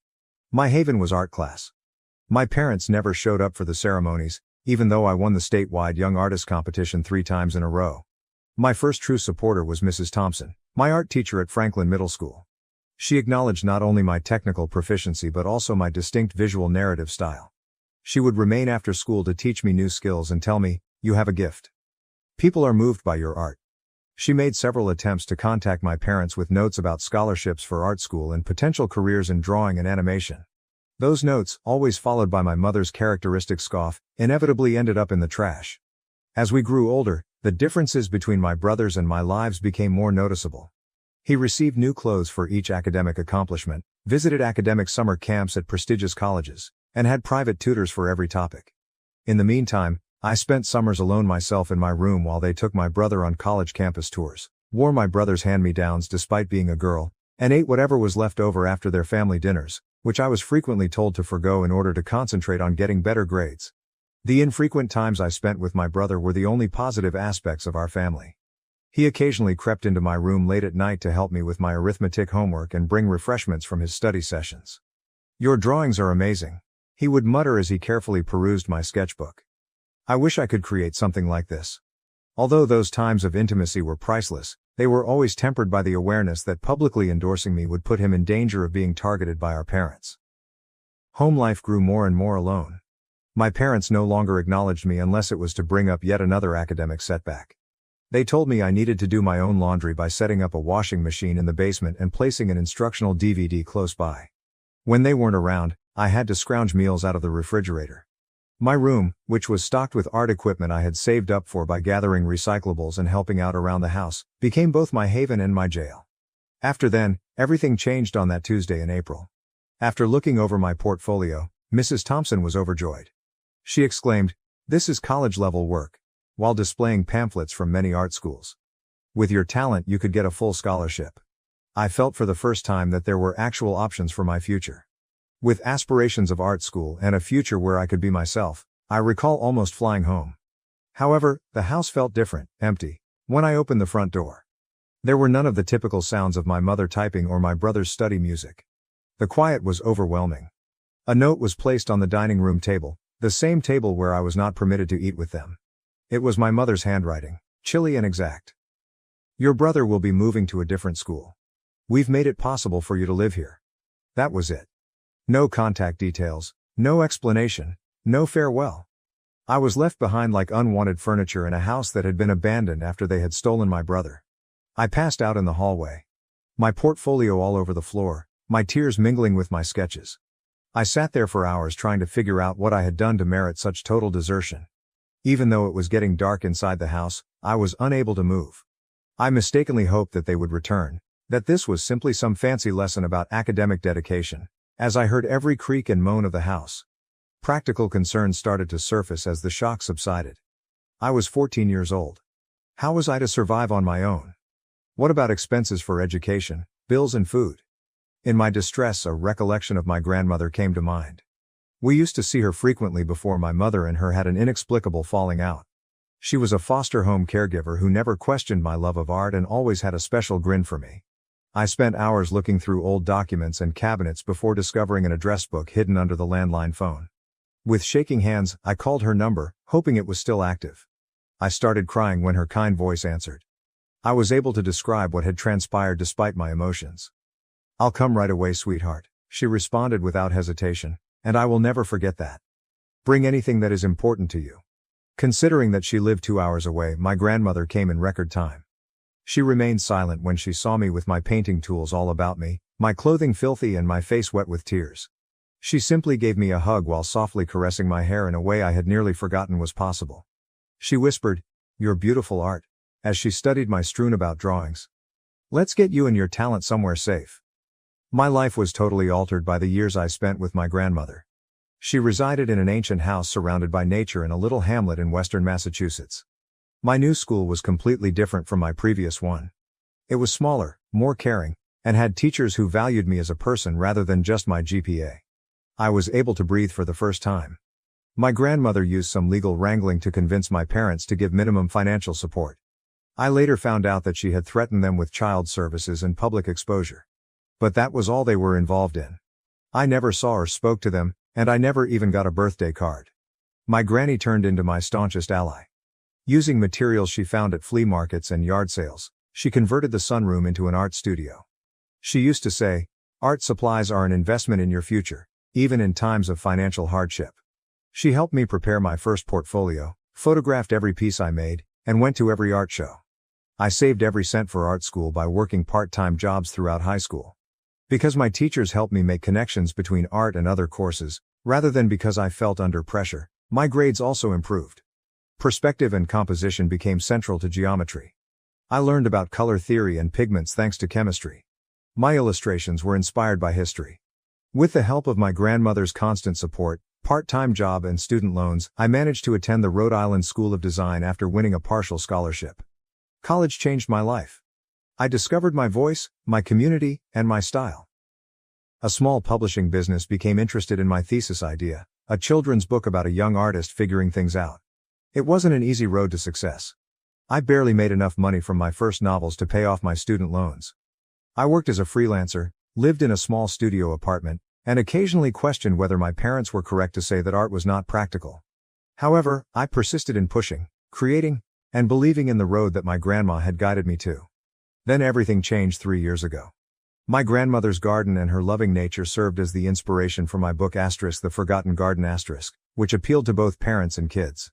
Finding your own way, growing up unique, and the strength of unconditional love were all common themes in the pictures. The subsequent triumph still seems unreal at times. Which leads me to yesterday, when my folks showed up at my grandmother's house out of the blue. They had obviously been keeping tabs on my achievements. They noted my recent accolades and cited reviews of my work, but their well-groomed exterior belied their dire circumstances. I know the truth about their current situation via mutual contacts. Due to his handling of female patients and employees with less prominent educational backgrounds, my father is the target of numerous harassment claims at the hospital. After recordings of my mother bullying students and younger teachers and disparaging their academic backgrounds and future prospects came to light, she was compelled to step down. Standing on my grandmother's porch yesterday, they claimed that we were kin. Families ought to help one another. However, I felt nothing except a chilly, unmistakable certainty as I stood there and stared at these individuals who had deserted me when I needed them most and who had only come back now that I was succeeding and they were having problems. I flatly rejected them. They erupted, yelling about familial responsibilities and filial piety. I was now expected to support the same parents who had thought me unworthy of their time and affection. A temporary restraining order was granted by the police as the situation worsened and neighbors called them. Through it all, my grandma, who is now in her 80s but is still my rock, supported me. As I looked at her, I realized what true family is: acceptance, love and support rather than biological ties or duties. I'm still absorbing everything as I type this. I'm putting my most recent book tour on hold while I handle this. Through a variety of channels, my parents are attempting to get in touch with me, claiming that I have a duty to assist them and that family comes first. In an attempt to guilt me into doing the right thing, some members of my extended family have begun to phone. However, I know I'm already doing the right thing as I sit here in my grandmother's sunroom, surrounded by the art supplies she continues to gather for me just because. I'm considering filing a lawsuit to formally break off any connections that may still exist. However, I have some concerns regarding my brother. When I last heard from him, he had left the nation years ago because he could no longer stand our parents' domineering behavior. I occasionally question whether he is aware of my accomplishments, whether he has read my books, and whether he recalls those late-night periods when he was the only person who had faith in me. Has anyone else had to deal with toxic parents that want to get back in touch after succeeding? How did you respond to it? The effects of decades of their emotional manipulation are still felt, even though I know I'm justified in protecting my grandmother and myself. Update 1. I want to start by saying thank you to everyone for their encouraging words and remarks. Over the last 48 hours, the situation has greatly worsened, and I must disclose what has transpired. Yesterday morning, my parents returned to my grandmother's house, this time accompanied by a lawyer. They yelled about filial responsibilities and family duties while standing in the front yard. According to the legal paperwork my father was displaying, they might use state law to compel me to provide financial assistance. It was an unreal scene. My mother, who had previously denied my existence except to be critical of my waste-of-time artwork, was now sobbing as she spoke of her pride in my natural talent. My father, who used to make fun of my art teacher's job advice, now asserted that he had always encouraged my artistic endeavors. When our neighbors heard the disturbance, they came outside. The fact that these well-dressed individuals were the same parents who had deserted their 14-year-old daughter startled Mrs. Sullivan, who had lived next door to my grandmother for 30 years. While her husband began filming the incident, she promptly contacted the police. My parents attempted to present themselves to the officers as worried parents trying to get back in touch with their accomplished daughter. Nevertheless, a number of neighbors came forward to testify that my grandma had been parenting me by herself since I was 14. The fact that my parents had left a youngster alone with only a message piqued the officers' curiosity. Officer Martinez was really sympathetic. She clarified that, notwithstanding their assertions, I am not legally obligated to provide for my parents' current financial hardships. Because they were harassing my grandmother and causing her grief, she assisted us in requesting an immediate restraining order. The most telling incident occurred when my father lost his temper with the cops and began to rant about academic credentials and how he couldn't comprehend how his failure of a daughter had outperformed him. The same arrogant bully who had ruined my youth was exposed when his painstakingly built facade fell apart. Our neighbors set up a makeshift neighborhood watch when they were forced out. They have agreed to record any further attempts to get in touch and are keeping a watch on my parents' automobile. For our records, Mrs. Sullivan even sent us security camera footage. We have a compelling case for a permanent restraining order, according to my attorney. She's also looking into the possible legal repercussions of their leaving me when I was a kid. Although I have no interest in filing charges, she believes that knowing this information could deter them. The way that this circumstance has brought to light the actual meaning of family and community is really remarkable. My biological parents have never been as concerned or supportive as my neighbors. Every morning, Mrs. Sullivan delivers freshly baked bread to my grandma, and Mr. Chin on the other side of the street put extra security lights at no cost. Although my grandmother is managing everything with incredible fortitude, I'm concerned about the stress this is putting her under. Although she claims to be fine, I've seen that she gets weary more readily. I've made the decision to remain longer and work from home for a time. My publisher has been accommodating when I have had to postpone several appearances. The complicated feelings this evokes are the most difficult aspect. Even while I'm adamant about my choice, a tiny part of me, that 14-year-old girl who was abandoned, still wants to know why. Then why wasn't I good enough? Why are they just interested in me now? I know I'm making the correct decision though, when I think of my grandma, who loved me without conditions when they were unable to love me at all. This is the subject of a new art series I've started. Therapeutic drawings that express feelings I find difficult to express. Sometimes, just like when I was 14 and first moved into her home, my grandma watches me work. Asterisk. They may have given you life, but you gave yourself permission to live it, she stated yesterday, and that truly resonated with me. Many have inquired about my brother. Even though I don't communicate with him anymore, this circumstance has caused me to think about him a lot. I hope he's discovered his own way to liberty. Today, my brother showed up at my grandmother's place, which was unexpected. I nearly didn't recognize him at first because of how much he's changed. He has a photographer's tan from working outside, and his hair is longer and pulled back in a casual ponytail. However, his smile matched my memory exactly when he stated my name. I discovered that he has been capturing cultures and landscapes all over the world as a travel photographer. He has been following my career since he watched me on the news in Rome when I was awarded the Toccat Medal. He showed me several of my books that he had gathered from other nations and remarked, "Your illustrations tell stories that transcend language." He told me his story over glasses of my grandmother's chamomile tea. He started to doubt our parents' strict academic ideals during his senior year of college, when he was surrounded by colleagues following their own varied pursuits. The last straw for him was learning that they had been surreptitiously keeping tabs on his college activities and attempting to influence his course choices to fit their goals for medical school. He clarified, "One day, I just couldn't take it anymore. I purchased a one-way ticket to Europe and left a note saying, 'Don't look for me.'" He began working odd jobs and staying in hostels before realizing he had a knack for photography. Since a travel publication saw his social media photos, he has been taking pictures all around the world. Then he turned to face me, his eyes watering. "I really apologize. I ought to have gotten in touch with you earlier. I was a coward who was just concerned with getting away." As he went on, his voice broke. "I always thought of the little sister who used to show me her drawings late at night when I saw kids reading your books in other countries. I was unable to control my own tears." We discussed how, both of us ensnared in our parents' oppressive expectations, he would sneak me snacks and assist me with my homework on such nights. I said to him, "Back then, you were the only one who saw me." Like he used to do when I was having trouble with math problems, he reached across the table and squeezed my hand. He also discussed his knowledge of our parents' demise. After he left, their behavior seemed to have gotten worse.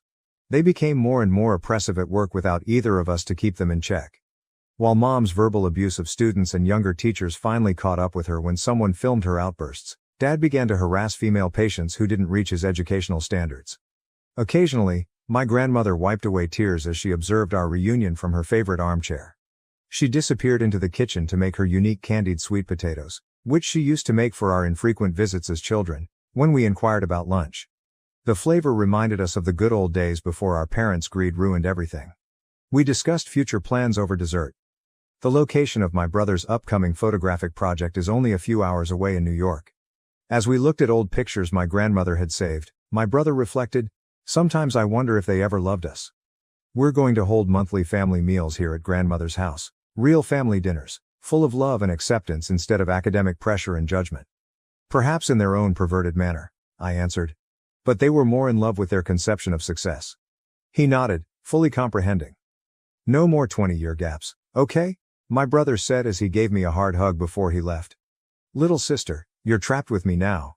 I was at ease with my choices for the first time since our parents returned. We came here because of their desertion, to a freedom and familial connection they could never comprehend. After he went, my grandmother said it best.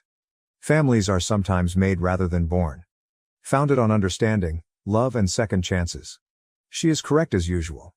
Our parents attempted to mold us into their ideal of success, but life had other ideas. Through the lens of a camera, my brother discovered his art. Illustration helped me discover mine. Together, we discovered the true meaning of family. I appreciate all of the encouraging remarks. Yes, the restraining order against our parents is still in effect. Even though our new family is smaller, it has a stronger foundation than any degree could ever offer. 2 weeks have passed since my brother's unannounced homecoming, and I feel ready to finally discuss how things have calmed down. A lovely event that encapsulates our new reality occurred today. On the few occasions that our parents would allow us to visit as children, my grandmother would prepare her special candied sweet potatoes, which she surprised us with. As she placed the dish on the table, she exclaimed, her eyes sparkling, "I've been waiting years to see you two share these again." My brother and I looked at each other and giggled as we recalled how, when our parents weren't there, he would covertly store some for me. Through mutual contacts, we discovered more information about our parents' current circumstances over the sweet potatoes. The whole story is worse than we first believed. In addition to his unwanted approaches on female patients from what he deemed to be suitable academic backgrounds, Dad's harassment at the hospital was not limited to his educational background. In the meantime, Mom's bullying at school had gotten so bad that a number of pupils had anxiety disorders, which prompted several parent lawsuits. They no longer have any criteria by which to evaluate other people. After numerous complaints, the medical board withdrew Dad's license, and Mom lost her job when recordings of her criticizing younger instructors for having inferior degrees went viral in the educational community. They had to pay large settlements as a result of the cases, which depleted their pensions and savings. They now hold entry-level positions under managers they previously would have written off as having poorer academic credentials. Mom works in administration at a community college while Dad stocks shelves at a chain of pharmacies, both of which are run by managers with only a high school degree. As my brother put it, maybe they'll finally learn that human value isn't measured by degrees. It's a particularly ironic turn of events. To be honest, we don't care about their demise anymore. Our goal is to use the ashes of our history to create something fresh and lovely. Today, my brother came up with a fantastic idea. Every month, we will gather at our grandmother's house for authentic family dinners, free of academic scrutiny over meatloaf and without any exclusions. He is moving to New York, which is only a few hours away, to establish his photography business. He claims that observing our grandma with us served as the inspiration for his most recent project, which documents intergenerational family ties across cultural boundaries. I'm doing the illustrations for a brand new children's book about discovering your real family. Indeed, there is a charming grandmother figure who bakes enchanted sweet potatoes. In addition, our grandmother is thriving now that we are both here. The sketches I thought were lost forever and the covert pictures she took of my brother playing basketball when he should have been studying were among the old artwork and pictures she retrieved from a box today. She informed us, "I always knew you both had different dreams. I simply awaited the day when you could follow them without restriction." We rummaged through the box for hours, resolving old wounds and exchanging stories. While studying late at night in his room as children, my brother discovered a sketch I had done of him. I discovered a picture he had surreptitiously shot of me sketching in the backyard, fully content and coated in chalk dust. Over the years, our grandmother had kept these fragments of who we really were. There is no greater contrast between our current gathering and our previous family dinners. Rather than a tense quiet punctuated only by questions about grades and test scores, our discussion flowed freely, alternating between our grandmother's soft advice, my brother's travel adventures, and my most recent illustrations. The sweet potatoes, which somehow taste much better than we remembered, brought us to tears of laughter. My brother and I assisted in cleaning the kitchen as the evening came to an end. Something our parents would never have permitted us to do as it interfered with our ability to study. With tears in her eyes, our grandmother observed us working together. "This is what family really means," she declared. "We have made the decision to keep the restraining order against our parents in place. Their persistent efforts to get in touch with us via different channels have only made us more determined. They had their opportunity to be family, as my brother put it. Instead, they opted for intellectual prominence. In the future, we intend to remodel a portion of Grandma's home. After relocating here, I set up a proper art studio in the sunroom where I originally began drawing, and my brother is turning the old study into a dark room for his photography. These areas stand for everything our parents attempted to stifle. Our genuine selves, our true passions, and our true skills. As we were leaving tonight, our grandmother said it best. Families are sometimes made rather than born. Founded on understanding, love and second chances. She is correct as usual. Our parents attempted to mold us into their ideal of success, but life had other ideas. Through the lens of a camera, my brother discovered his art. Illustration helped me discover mine. Together, we discovered the true meaning of family. We are grateful to everyone who has supported us and followed our tale. We serve as evidence that sometimes the first step to discovering your true family is leaving a toxic one. In response to inquiries concerning legal problems, we have not had direct communication with our parents, but we do maintain both restraining orders. Even though our family is now smaller, it has a stronger foundation than any degree could ever offer. Now to the next story 5. Am I the asshole for exposing my brother's affair with my ex at my wedding? Now his pregnant wife wants a divorce? I apologize in advance for making this a lengthy read. Last week, Meg, 25F, the love of my life and I, 32M were married. The wedding ceremony was lovely, although, to be honest, there was some unnecessary drama. My brother may have to deal with a divorce as a result of what transpired. The family is berating me day and night, demanding that I make amends, and hell has fallen upon me. But I honestly don't think I'm at fault, which is why I've come here to get advice and insights. My brother, Colin, 34M, and I don't get along well. As children, we were pretty close as two brothers can be anyway. Although we had our share of arguments, our connection as siblings was never tense. We got along well because I knew he had my back and I had his. Our parents always prioritized family and made an effort to teach us the same principles. Regretfully, I was the only one who exhibited those principles. I began dating Shay, now 32F, 6 years ago when I was 26 years old. Everyone knew that I was very in love with her. She belonged to the same circle of friends that I was then hanging out with, and I fell in love with her right away. She was everything to me: intelligent, beautiful, tall, witty, and attractive. I totally forgot about her poison since I was so enamored with her. She was toxic, boy. My life became consumed by drama the moment I began dating her. Although she was a wonderful girl, she wasn't my match. We were completely incompatible. She was completely confrontational, whereas I was not. She was a drama queen, literally living for it. Every other week, there was a fresh argument about something that, in my opinion, was unimportant.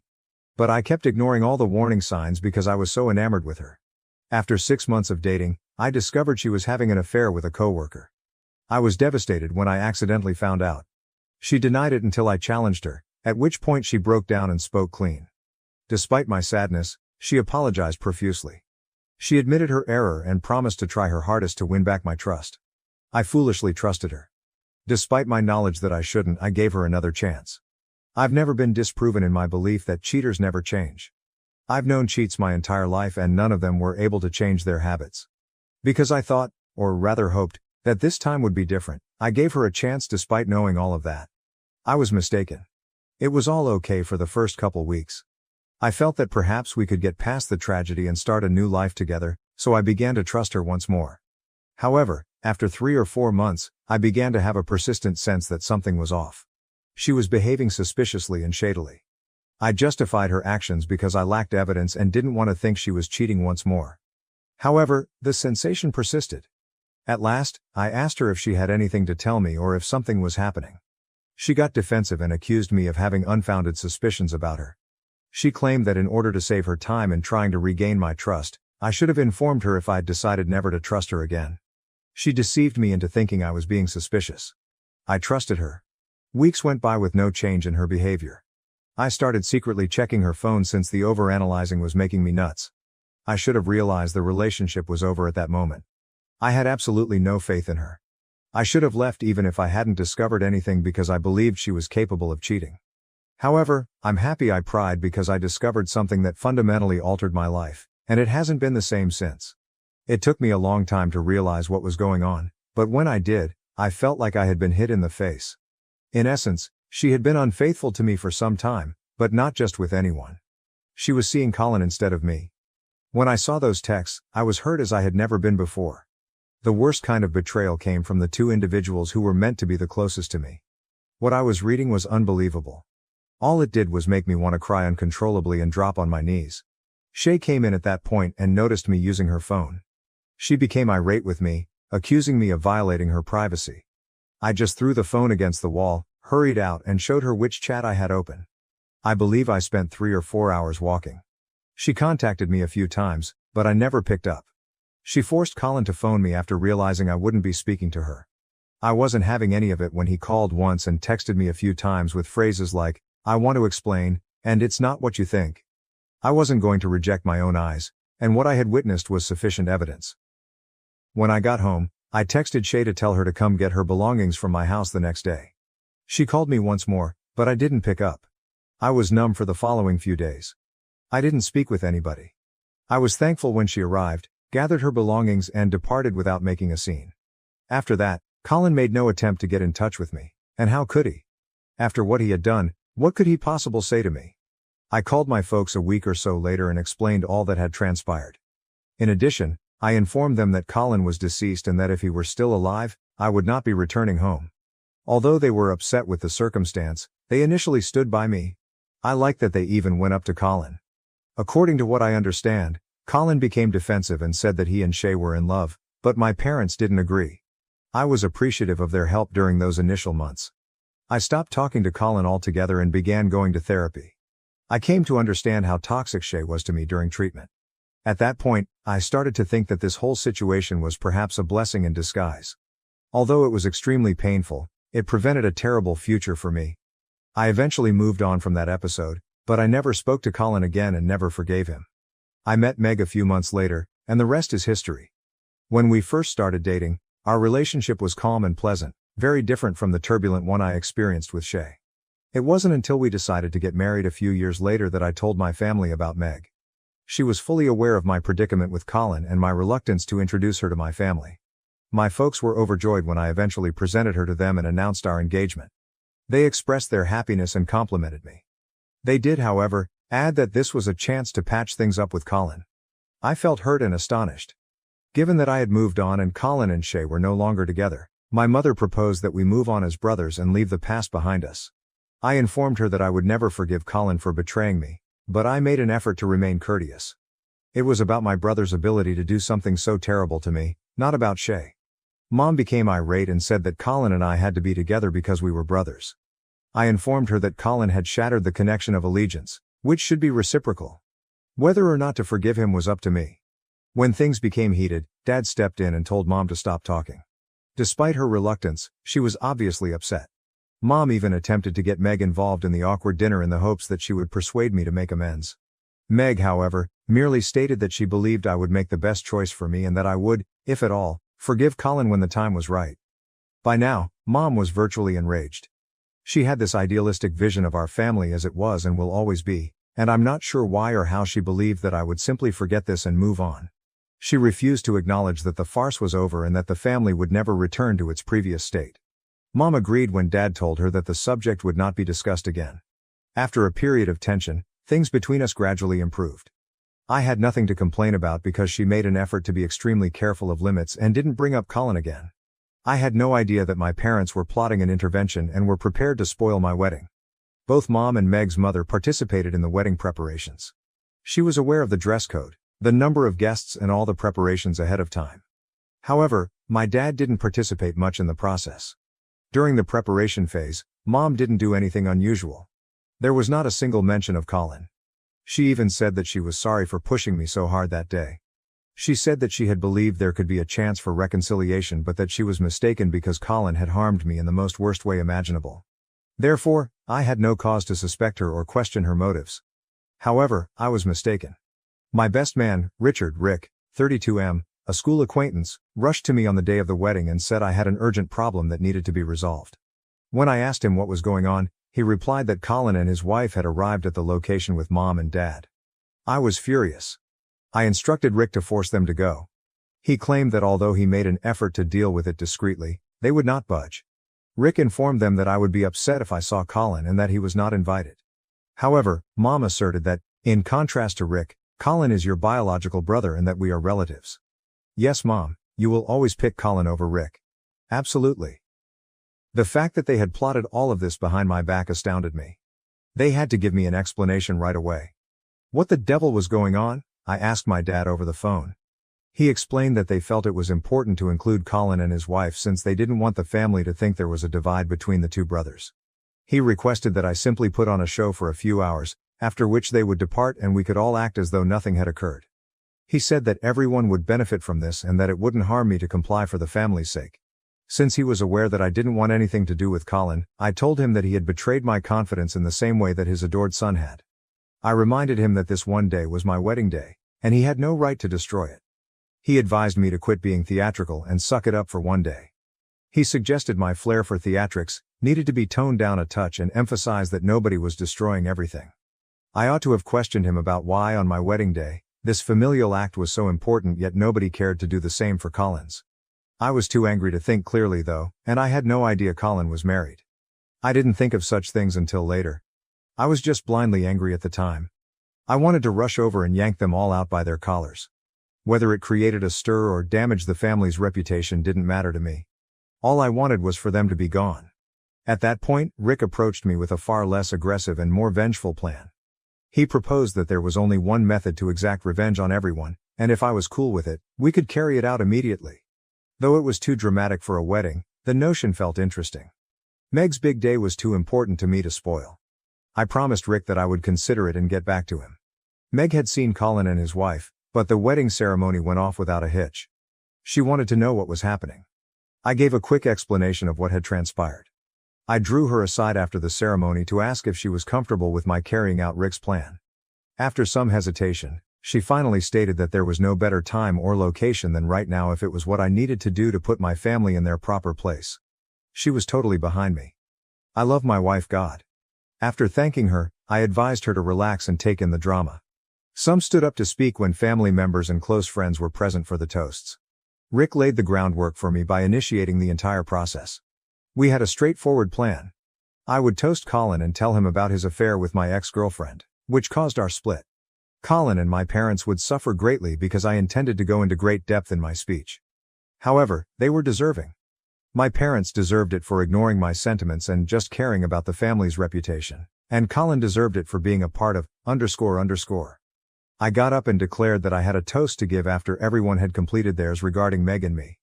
I started by saying, I want to make a toast to my dear brother, Colin. Colin and my parents went completely white when I started it. But his wife was perplexed. I suspected that she was unaware of the reasons behind Colin and my separation. I was much more irate because she was heavily pregnant. Why would he parade his pregnant wife around at my wedding? I got the impression that his only goal was to steal the thunder. In any case, I went on with my toast. I mentioned that Colin and I had been brothers for a very long time and that I still wanted to appreciate him despite the fact that he had stabbed me in the back in a manner worse than an enemy. Why? Because I ended up with Meg because of his betrayal. I continued by explaining how, at the age of 26, I fell in love with a girl who wasn't the proper fit for me. However, I was too young and naive to see all of her shortcomings. I didn't decide to break up with her until she did the worst thing. I then informed everyone that my ex-girlfriend had cheated on me with my brother, dropping the bombshell. The final blow that caused us to split up, my healing process and ultimately my meeting with my wife Meg, was that betrayal. I also didn't spare my folks. I claimed to have harbored resentment for Colin for a very long period, to the extent that we had not spoken for 5 years. However, I was happy that my parents had decided to bring him and his wife in covertly so that I could at last thank Colin for bringing the right people into my life. Although I am aware that my parents were embarrassed, I wanted that very much. They had crossed all of my boundaries, and I wasn't going to give them away so lightly. It sounded as though my mother might burst into tears at the sound of the crowd's gasps. I had shouted it all for everyone to hear, and there was no way to defuse the situation. Colin's wife, whose name I don't even know, was staring at him in shock. Colin was unable to look people in the eye. He was completely embarrassed by it, and neither Rick, Meg, nor I did anything to lighten the mood. My parents were sitting there looking at the floor. Even though Mom was trying her hardest not to cry, her faint sniffles could be heard in the quiet room as Dad fidgeted with his fingers. I thought I could hear my heartbeat in the eerie silence because of how tense the mood was. I simply sat down and began eating after finishing my toast. Colin and my family were the center of attention, but no one spoke. At last, his wife stood up, apologized on his behalf, and expressed gratitude to us for letting them join in the festivities. Then she bounded away. I couldn't help but feel awful for making her go through this humiliation when she hadn't done anything wrong. It's unfortunate that she was caught in the crossfire, but I had to hold Colin and my parents responsible. The real fun only started after my parents and my beloved brother left. Since then though, I've received a ton of texts from my parents, particularly my mother, telling me that I had no right to publicly discuss the family's private issues. She said that in front of everyone, I had torn their dignity to shreds. I wanted to enjoy at least portion of my wedding, so I didn't reply. However, Mom went one step farther and began texting Meg. I am aware that it is affecting her. Meg keeps sending messages from new numbers or making new Instagram profiles, even after I warned her to block Mom. Meg is suffering greatly as a result of all this negativity, and I feel bad for bringing her into this situation. She is not deserving of it. She saved my life and now I've brought her down with me. It is incorrect. Mom claims that I was the one who caused the scene at the wedding, even though I've urged her to stop bringing Meg into the drama. Meg and I will now have to deal with the consequences of my actions, she says. I am aware that arguing with my mother is futile. Nothing I say will convince her to see reason since she is obstinate. Also, given that what I did was malicious, I can't really expect her to. I feel awful since my wife is the last person I want to suffer because of my little revenge trip. Update 1. Amy, my sister-in-law, called me. I picked up since I didn't have her number stored. She was really kind and expressed her sincere regret for phoning at such an unexpected time. She said that what Colin told her was totally different, so she wanted to meet me and hear my side of the story. She pleaded with me to keep her visit to me a secret from the rest of the family. She didn't need to fear because I informed her that I don't speak to them anyhow. To be honest, I had conflicting feelings about this. However, Meg reminded me that Amy is expecting a kid and should be aware of Colin's true character. Meg is correct, despite the fact that this will probably lead to further issues. Amy needs to understand that she is not at blame. Since she has never mistreated me, I cannot contribute to her life being ruined. I thus consented to meet her. However, I'm somewhat anxious. I don't think things will work out well for Colin because this issue has gotten far worse than I had expected. Am I sorry for Colin? Not at all. That piece of __ deserves all the awful things that happened to him. I simply don't want to be caught up in family drama once more, especially if Meg is involved. Even though I know it won't go well, I still hope it does. I know that this drama won't end with me meeting Amy today because I witnessed her response to the entire outburst during the wedding. Update 2. I believe the meeting went well. I was quite sorry for her. She arrived by herself, and since she is pregnant, the baby could arrive at any moment. She appeared to have been crying. Fortunately, Meg was present as well, and she somewhat diffused the situation. Amy replied she wanted to hear the entire story again when I asked if she had any questions. I explained everything to her, including how I confronted Colin and how I learned about it. I also described how, due to family, Mom had been nagging me to get Colin and I back to normal. I inquired about the tale Colin had shared with Amy. According to her, Shay fell in love with Colin despite his claims that we were just friends. He claims that I ended our friendship because I couldn't admit that I had always harbored feelings for Shay. Colin claimed that he and Shay didn't start dating until a year after I stopped communicating with her, and even then, their time together was short. That was a total falsehood, I told Amy. I never cared to inquire or find out how long they dated, so I was unaware of it. I then inquired as to whether Colin's account of events had been supported by my parents. Amy declined. Colin informed her that my parents didn't like talking about me because I had cut everyone off and that it was a very sensitive subject for the family. She said that when she first met my parents, they hardly ever addressed me. I inquired if she had received an invitation to the wedding from my parents. She claimed that Mom was primarily pressuring them to go. Since they hadn't received an invitation and Amy was aware of the animosity between Colin and me, she didn't want to attend. But Mom basically used blackmail to get them to go. Colin didn't want to go either, Amy clarified, but Mom insisted that we let bygones be bygones, and be a family again, for the sake of the kid. She didn't try to check with me because she assumed that I might have told Mom that I wanted Colin there. Furthermore, she never thought that reality would be so different and completely upend her life. Although I felt terrible for her, I was at a loss for what to do. I advised her to contact me if I could be of any assistance. Because my brother is a terrible person who not only betrays his brother but also lies to his wife, I don't want her to suffer. She was really furious about the whole situation, which suggests that she plans to proceed with a divorce. All I can hope is that she has a successful outcome. It's challenging to be a single mother. Update 3. Amy has submitted a divorce petition. My father called to let me know. He isn't holding me responsible for everything that occurred, in contrast to Colin and my mother. He simply told me to keep my distance from Colin because he's going through a difficult moment and might try to get in touch with me. I informed him that until they chose to invite Colin to my wedding, I had been avoiding them. He didn't answer that. My mom and Colin are apparently attempting to contact me, but I'm secure from their assault because they've been blocked everywhere. Although I am unaware of all the specifics of the divorce, I am aware that Colin is not handling it well because he really loves Amy. I can't help but feel a little smug about karma finally getting back at him. However, I feel sorry for Amy and Meg, and we want to provide Amy with assistance when the baby is born. What about Colin? I have no regrets or feelings of guilt. He is deserving. He purposefully broke me once, and now he's broken himself. When you violate someone's trust and let them down, that's just the way it goes.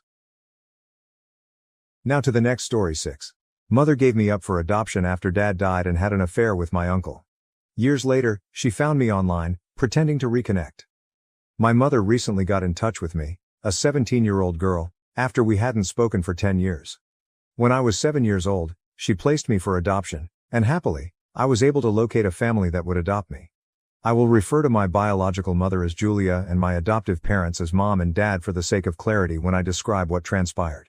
At the age of 20, Julia gave birth to me with my biological father. I was the reason she had to leave college. They were married shortly after my biological father's graduation from school. He was diagnosed with leukemia when I was about 3 years old, and he died not long after my 7th birthday. Since my mother gave me away and I moved in with my new family just one day after my dad's death, I suppose the process of relinquishing custody had already begun long before his death. Even though 10 years have gone by since then, I can still recall everything as clearly as if it were yesterday. I was really angry and perplexed by what was happening. Many people assured me that I would be all right, that my father was in a better place, and so on, but all I wanted was to check on him. Even though he had been quite ill, he was always available when I wanted to visit him. But after Dad died, I was not even permitted to bid him farewell. When my new family arrived the day after my dad's death, I had hardly had time to register and process these things. According to my mother, these individuals would look after me for a few days, but those days quickly grew into weeks, months and years. I continued to wait for my mom to get in touch with me. At first, I recall crying a lot about this because I felt like my mother and my family had deserted me. My biological grandparents visited me a few weeks after my parents took me in, and they have remained in contact with me ever since. I was too young to hear the truth at the time. However, they were no longer able to avoid my questions when I was about 14. Since I was well aware that I was adopted, I simply wanted to know what had occurred with my birth mother. I clearly recall getting along with my birth parents when I was younger, so I was just curious as to why all of this had occurred. Eventually, I learned the truth from my parents and grandparents. It seems that my mother was distraught to learn that my biological father had leukemia.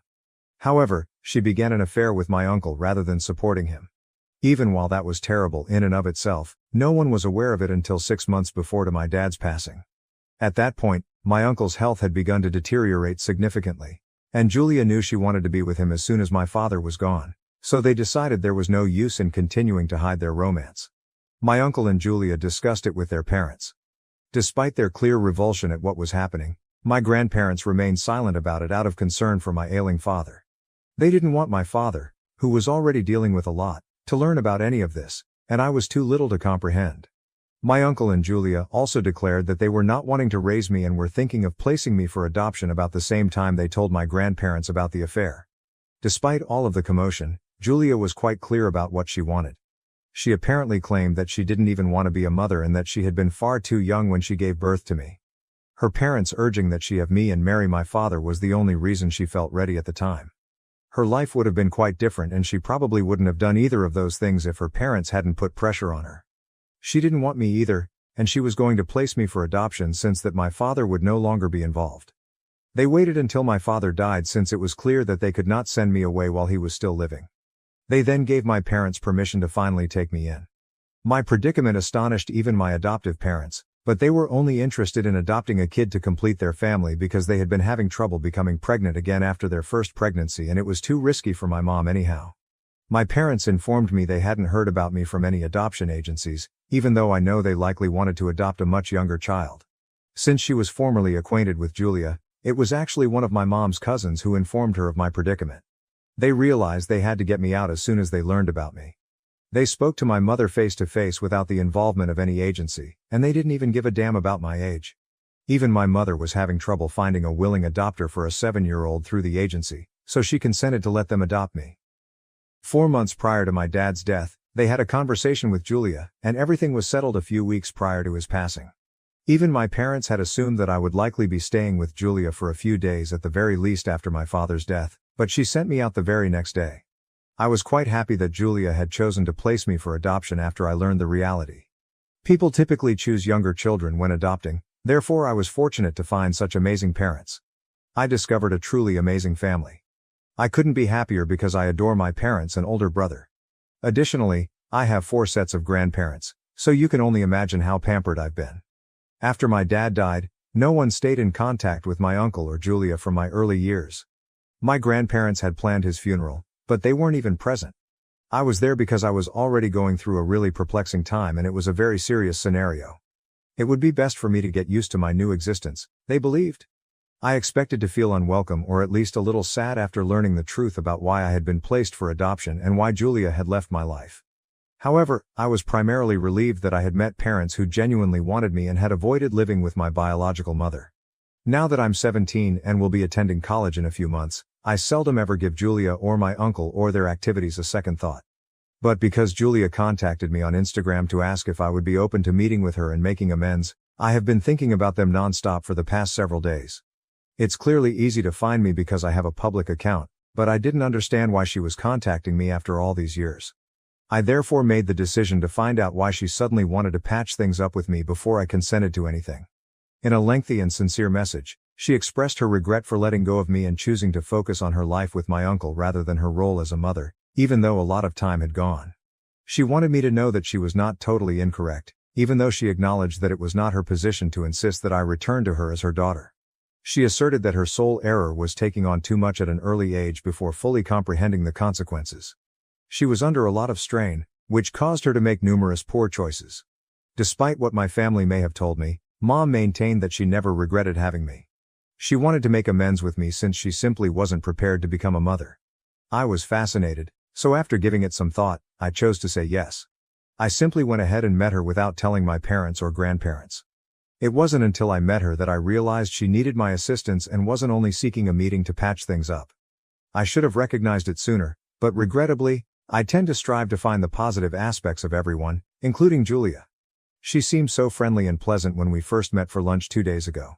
She attempted to give me her version of events, claiming that her parents had forced her to take care of me, marry my father, and leave college. She simply wasn't prepared for any of it, but she felt pressured by her parents to conform. The news of her husband's condition was the final straw for her to have an affair after she started to feel smothered in her marriage. She claimed that because she thought my uncle was the love of her life, she didn't regret having the affair. She has been happily married to him for the past 8 years and was happy to find him.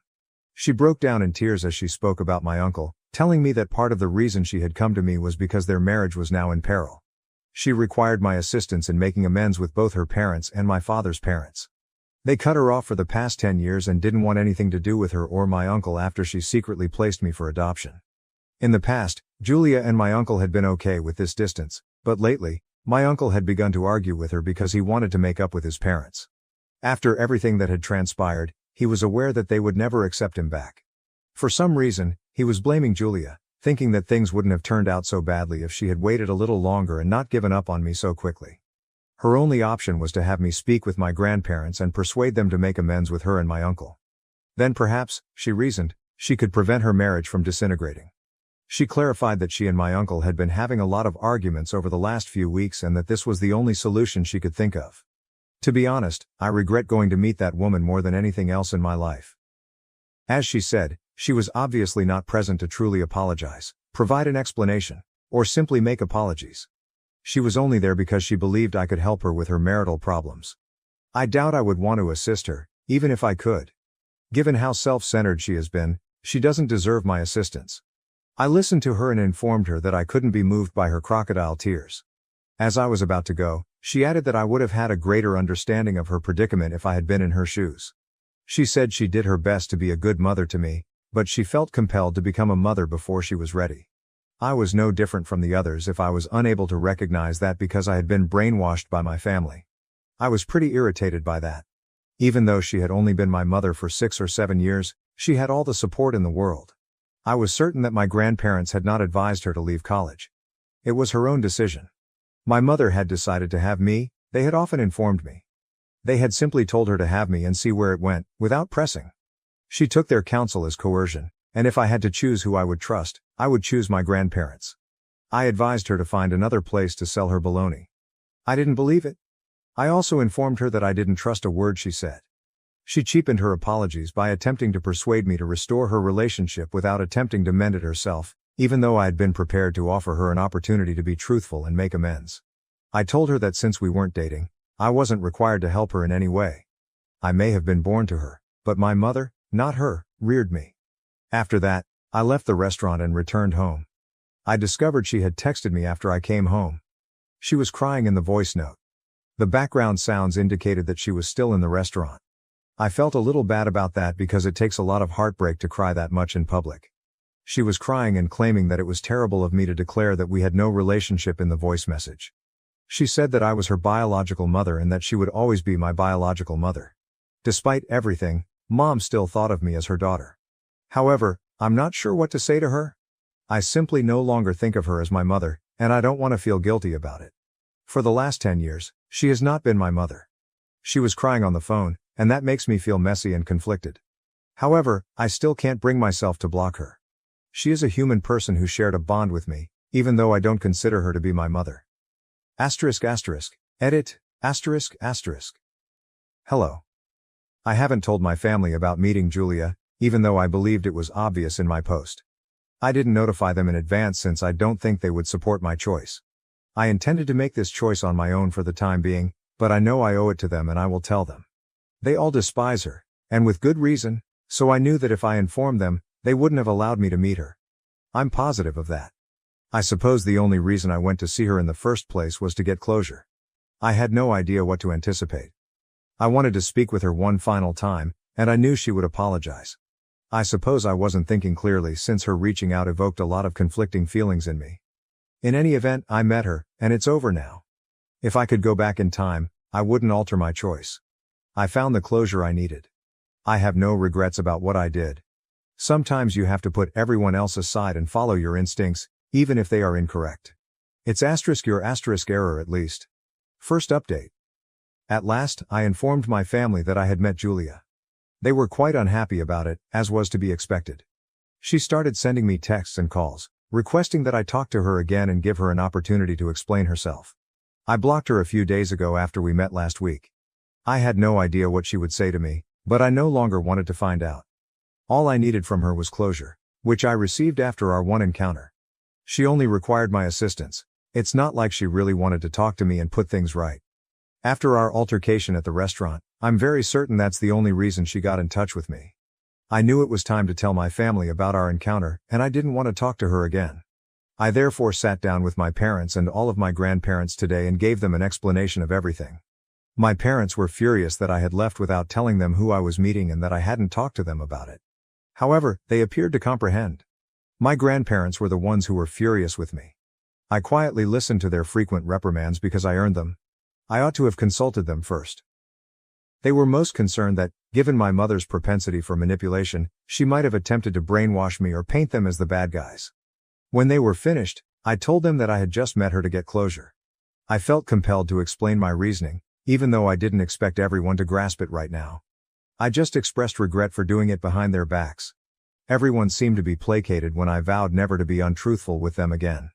After that, we talked about Julia's motivation for contacting us and her remarks regarding my uncle's desire to make amends with his parents. We all agreed that the matter was more complicated than she was making it out to be. They were probably in difficulty and in need of assistance if she was attempting to coerce me into assisting her in getting back in touch with the family. On the phone and in person, Julia had been truly distraught and had said that her marriage was in peril. My uncle was upset with her, and my grandparents thought she was probably speaking the truth.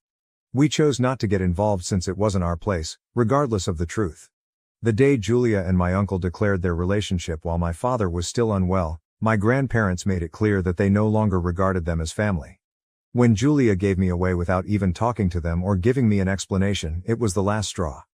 They were just fortunate that my grandparents were permitted to stay in my life by my adoptive parents. In any case, Julia is now blocked by me. I will never speak to her again, no matter what. She has been frantically attempting to get in touch with me, messaging me about how her life and marriage are failing and how much she needs me. I feel bad for not paying attention to her, but really, what does she expect me to do? I couldn't persuade her in-laws or my grandparents to get back together, even if I wanted to assist. I wouldn't want to talk to her either if I were in their shoes. It's quite reasonable for me to break up contact with her at this time. She may make other accounts in an attempt to get in touch with me, but I know that won't work. I'll let her know I'm not interested if she makes another attempt.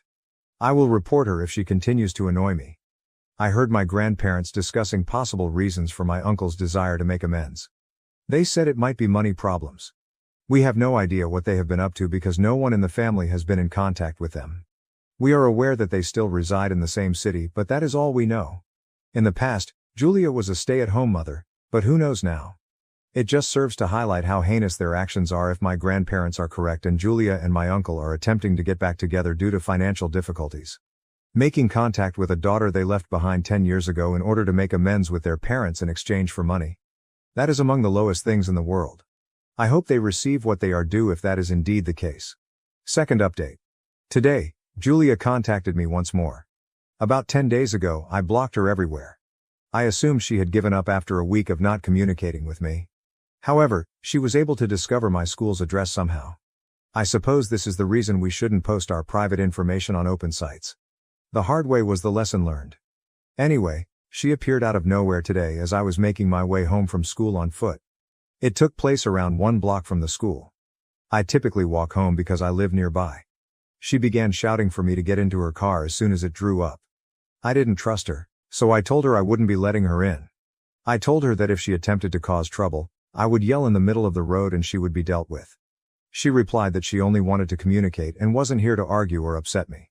She stated that she only wanted to make amends with me and didn't care if I didn't assist her in making amends with her parents. She insisted that she wanted to make amends because our last encounter had gone badly. She claimed that although she was aware that I would believe her statements were false, she sincerely wanted to make amends.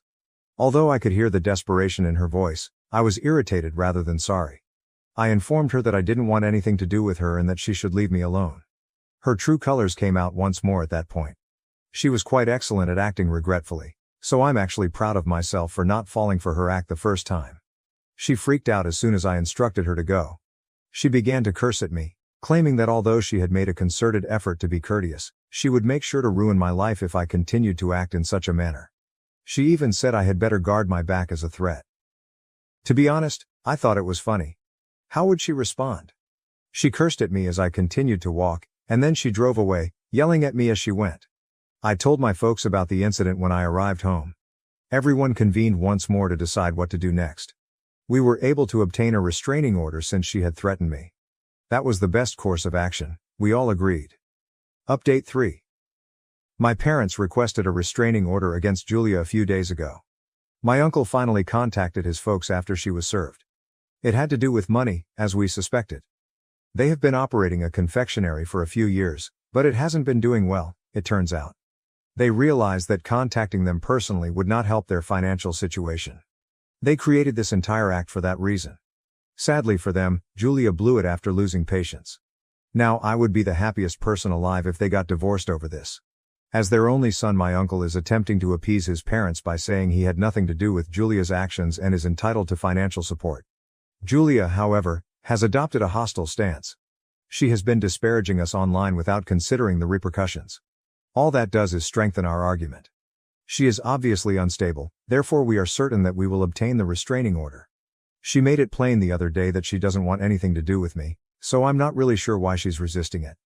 Since I'm heading off to college in the autumn, it doesn't really matter. She's struggling financially, so I doubt she'll be there. I'm not worried because my parents and family will always be there for me. Now to the next story 7. I tried to keep my pregnancy a secret, but my colleagues and friends started betting on who the father was and even spread harmful rumors. Original post. I'm 7 months pregnant with a child I plan on giving to a wonderful couple. Closed adoption. I made this choice because the child was the product of non-consensual sex. I didn't press charges because I was a bit of a party girl and didn't think I would be believed. I honestly have no idea who the guy was. I just remember trying to push him off and being too drunk to do so. My choice to not press charges. My choice to keep the pregnancy. My choice to adopt out. I am comfortable with these choices. They are private and personal and I'm keeping most of this to myself. My asshole friends and co-workers have turned it into a game. I was hiding the pregnancy until I started really showing a couple weeks ago. I get that people are curious about it. It's rather surprising. But I saw a betting pool being passed around the office.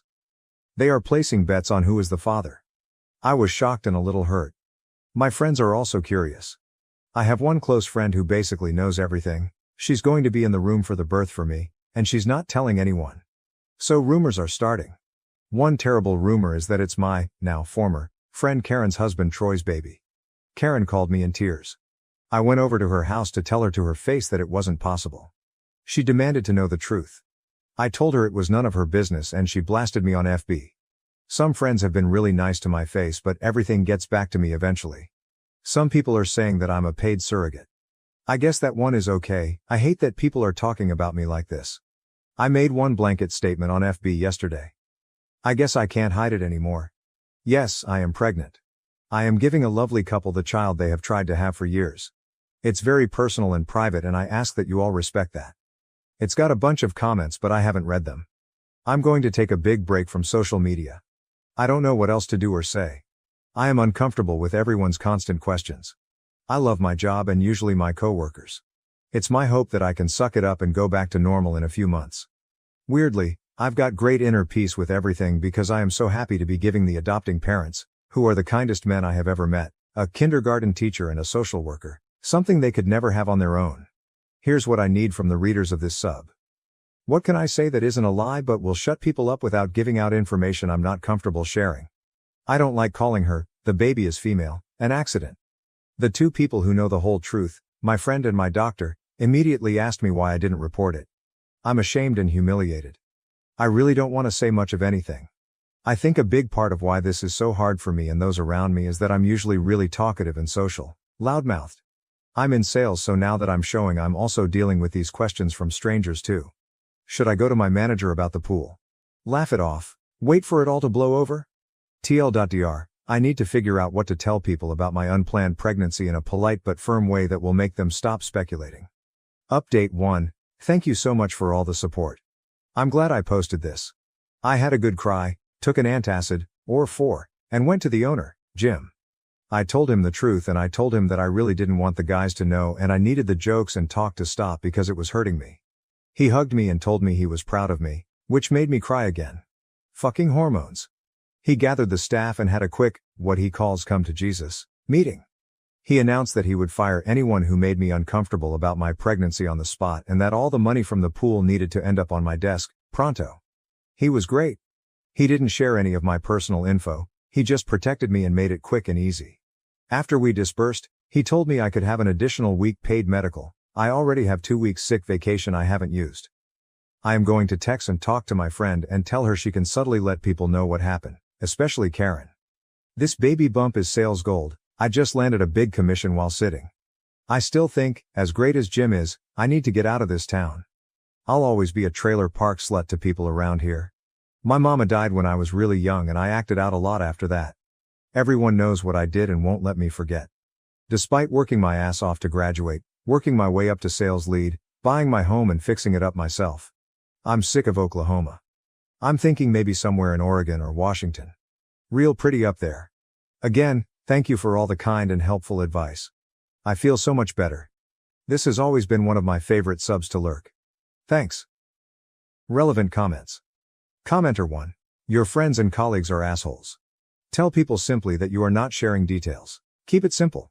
Sounds like you do have one decent caring friend. After this was over, I would consider launching a fresh start. Given the circumstances of the pregnancy and how everybody is reacting, at least get some counseling to deal with this and maybe plot out some goals and desires of the kind of life you really want. Sorry you have had such a bad experience. OOP, I am thinking about a new start, actually. I love my field, building material sales, and can do it anywhere. I don't have any family. My house would sell for double what I owe. I've been researching towns that I've always liked. My doctor gave me a referral for a therapist, but I wasn't interested. Maybe I should give it a go. Thanks.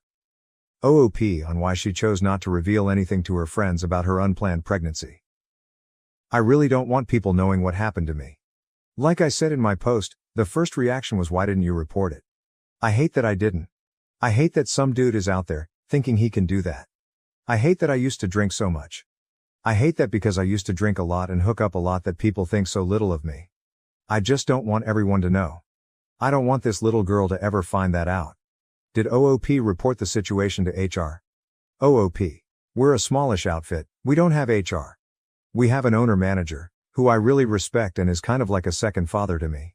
We're 7 guys and me. I've always been one of the guys about this kind of stuff. I should go to the owner and tell him what's up. I've been avoiding him. I've been avoiding everyone. I don't want to be pitied, but this shit is worse. I'm all over the place, sorry. I'm shut in my office with the worst heartburn I have ever felt trying not to cry. OOP should consider about leaving her job. OOP. I still have to work with these guys for another couple months, 40, 50 hours a week. Maybe longer, I'm still deciding. They just got their PPs smacked by work daddy for being insensitive in a place where we regularly tease each other for everything. They did something stupid, but I still want to get along with them. Update 2. I had a few PMs asking for updates and how everything went. It's been a wild ride.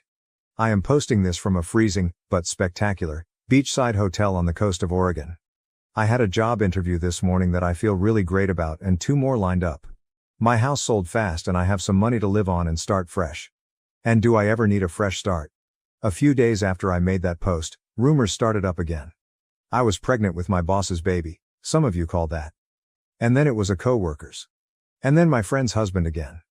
To save face, I asked my friend to tell the right blabbermouths the truth. That backfired, hard. Someone, or some people I don't know, started posting on Craigslist about me and the baby. There's this section called rants and raves, but I guess people just post garbage there. I looked at some of the posts and someone really has it out for me. They said I was crying rape because I was too slutty to know who the father was. They called me the worst names. I flagged what I could, but new posts kept popping up. I tried to ignore it. I had a good friend write me this long-ass text about how I was making it all worse with my rape story. I was devastated. I guess my prior life and reputation are all people there will ever think of me. I kept my head down and just tried to forget it all. It was affecting my work. I put my house up for sale and made a plan to GTFO. I was at 38 weeks and had resigned my position. My wonderful boss told me I could come back, but I don't want to. I was selling most of my belongings and packing what mattered to me. There's a knock on my door, real late. Later, folks should be knocking. It was a man I kinda know from the bar scene. He was drunk and angry. He told me it was maybe his baby and I had no right to call it rape. I remember talking to him that night, but I really don't remember it being him. But I don't remember anything other than pushing him off and wishing I was stronger. I told him to go home and to leave me alone. I'm trying to be brief, but he made the next week hell for me. He was harassing me at my house every day and calling at all hours. He was threatening me and demanding a paternity test. I was terrified that he was going to mess up the adoption. I was growing more and more scared for my safety too. I couldn't sleep or eat. My friend came over and we called the police and told them everything. The officer who came to my house was great. I don't know what they said to him, but it worked and he left me alone. I went into labor the next week. I ended up getting a C-section because the baby had turned and was breech. One of her fathers ended up holding my hand. My friend was there but only one was allowed in the room. He got to cut the cord. The baby was perfectly healthy and beautiful. She had this thick dark hair and the chubbiest cheeks. Her fathers were instantly and madly in love. They took her home the next day. I had to stay a while because of the surgery. It was the hardest 3 days of my life. The hospital sent a therapist in and she was helpful. When I was released, I spent a few days in a luxury hotel with my dear friend. I never went home. I paid someone to pack my stuff for me.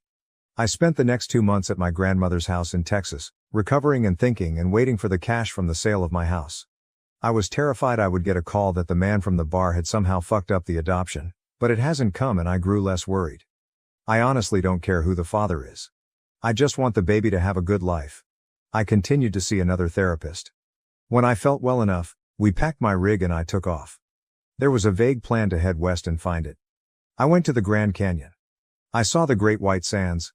I spent an entire freezing day staring at the ocean in Santa Monica. I did the trip cheap, mostly sleeping in my car in cheap hotels.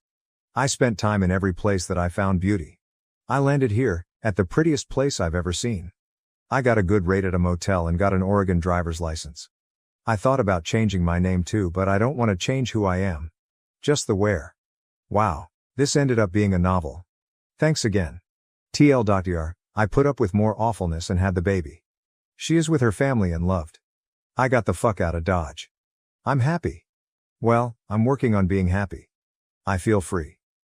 Relevant comments. OOP moving out of town, start fresh, make new social media accounts. OOP, excellent advice. I used to love Facebook. I have cousins and such that I can only really contact through it. But I disabled my account during the Craigslist nonsense and I don't miss it.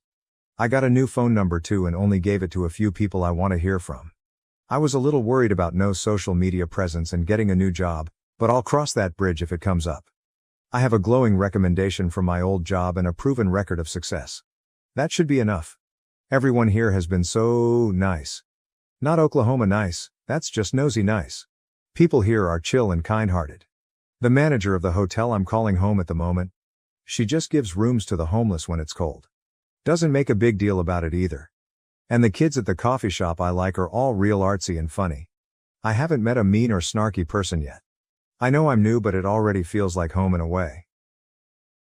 Now to the next story 8. I discovered that my parents have been lying to me about my food allergies my entire life. Am I justified in cutting them out of my life? Original post. I'm using a throwaway account because I have family on Reddit. Ever since I was a little girl, my parents have told me that I am allergic to both milk and chocolate. The story goes that I broke into severe hives on my very first Halloween. My mom had given me some milk chocolate and I had to be rushed to the hospital with hives and breathing problems where I was diagnosed with both chocolate and milk allergies. Ever since then, I have never been allowed to eat anything containing chocolate or cow's milk. Over the summer, one of my college friends from out of state invited me to come stay with her for a few weeks.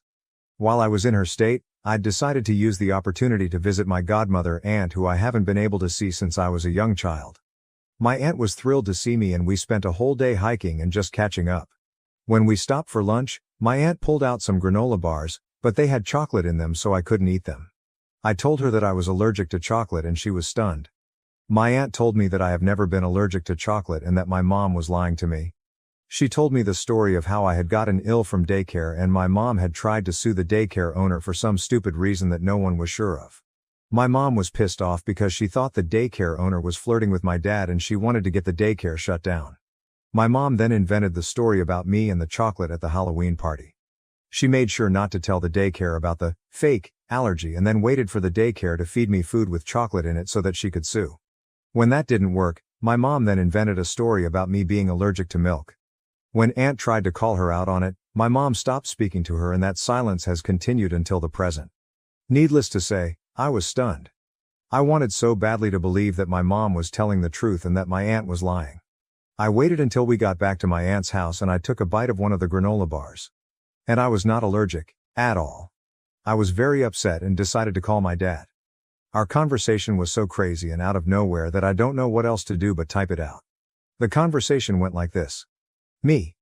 Dad, were you aware that I am not actually allergic to chocolate and milk like you and Mom have told me? Dad. Don't be ridiculous. You've never been able to eat chocolate without a reaction. Why would we make that up? Me. I'm not trying to accuse you of making it up. I was just asking if you were aware that I do not have the allergy. I just ate some chocolate and I didn't have any reaction to it. Did I ever get any allergy tests done? Dad. I will have to ask your mother. I am upset that you're trying to call us liars over this. Me? When did I say anyone was lying? What are you talking about? My mom then jumped into the conversation. Speakerphone? Mom. Honey, don't you remember that you had hives at your 10th birthday party? Your friend had given you a Tootsie Pop and you were allergic to the chocolate. Me? Mom, I never had a 10th birthday party and I don't know what you're talking about. I was just curious if I ever had a real allergy test done for chocolate, because I was just able to eat some without a reaction. I'm just trying to figure out if I can eat chocolate or not now. Mom. I don't know why you need to know if you had a test or not. You can't eat chocolate because we say you can't eat chocolate. You're being a little liar right now. How dare you say we never gave you a birthday party that year? You've always been ungrateful and now you can't even remember the party we gave you. Me. Mom, I know I never had a 10th birthday party because I was at summer camp. Why are you trying to make me believe that I did? My mom then started screaming at me and I just hung up the phone because it was so loud and I couldn't hear any individual words. I silenced my phone and watched as she proceeded to call me 40 times in a row. The entire time my aunt was watching in horror.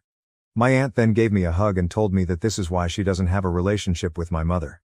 My mom has always done this, lied to people and then tried to convince them it was the truth. I am very upset about this entire situation. The conversation was simply one of the craziest things I've seen and I don't know who these people are anymore. It creeped me out and I don't think I ever want to talk to them again or else they will try to turn on me. Am I right in wanting to cut these people out of my life? TL. Mom and Dad always told me I was allergic to chocolate. I went to visit an estranged aunt in a different state and the aunt revealed my mom made it up to try to sue a daycare. I ate the food I was supposedly allergic to and was fine. I called my parents and they tried to say I was calling them liars and then tried to make up a birthday party. It was crazy and I think they're crazy and I just need to know if it's okay to cut them out of my life. Relevant comments. Flowers 4. I'm just amazed you haven't figured it out sooner. I am allergic to various nuts, and it is said that about once a year I accidentally eat one. But when I was younger my parents kept me away from eating all nuts to be safe. They had chocolate and milk banned from the house and always told my teachers and such about my allergies at the beginning of each school year. I also had to keep an EpiPen in my car starting after I got my license, just in case something bad happened. I didn't have any reason to doubt them until a few months ago when it all came crashing down. adds about her parents. My mom and dad are two peas in a pod and they are best friends. If she's a narcissist, then I'm 100% positive he is one too. I can't afford an allergy test, but at least I know I'm not going to die from chocolate anymore. I don't think I'll be able to pretend that I forgot about the party because it was so hurtful that she tried to lie to me about it. I don't ever want to speak to her again. She doesn't even remember my birthdays and she's my mom. I'll check out the subreddit. Thanks. Update. It's been a while, but I felt the need to update because my mom purchased a one-way ticket to Crazy Town after I made my first post. To summarize what I have found out since my last post. I am not allergic to chocolate. Chocolate is amazing and I am now addicted to the chocolate waterfall at Golden Corral. I am not allergic to milk. I am mildly lactose intolerant, but I was always told it was an allergy to a protein in the milk. I can drink lactate with no issues. I had an allergy test done and it confirmed that I'm not allergic to anything except for pollen and some animal dander. My mother is a psycho. After I made my original post, I decided that I was going to cut contact with my parents except through email. My mom called me over 1,000 times the first week and I eventually had to get a new phone and simply stopped answering the old phone and let the battery in it die. To put this in perspective, she used to call me 2-3 times a week and this sudden increase was pure insanity. Since my mom knew where my dorm room was located on campus, I requested to be moved into one of the more private dorm buildings because I was concerned for my privacy. I didn't tell anyone except my college friends about the move and I had thought that everything would be fine. Everything was fine for a few weeks, until I got a call from one of the adjunct professors to help tutor one of the new students. My school has a master tutor list and any student can call the tutors and arrange for help for free. US tutors are paid by the school. I told the adjunct that I would meet the student in the library in a few and grabbed my books and walked over to the library. Lo and behold, the new student was my mom. My mother decided that she would enroll in classes as a student in order to contact me. When I saw her, I froze and immediately tried to leave the library, but she followed me outside and wouldn't leave me alone. I eventually managed to duck into one of the fraternity apartments and was able to lose her, but she has been basically stalking me on campus ever since.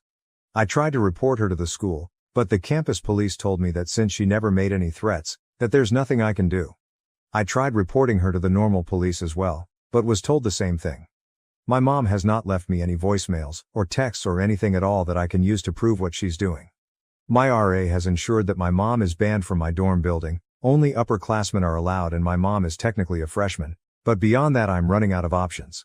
My mom posted on Facebook that she is signing up for the same classes as I need to complete my major next semester. She posted her schedule and we are in one of the same classes.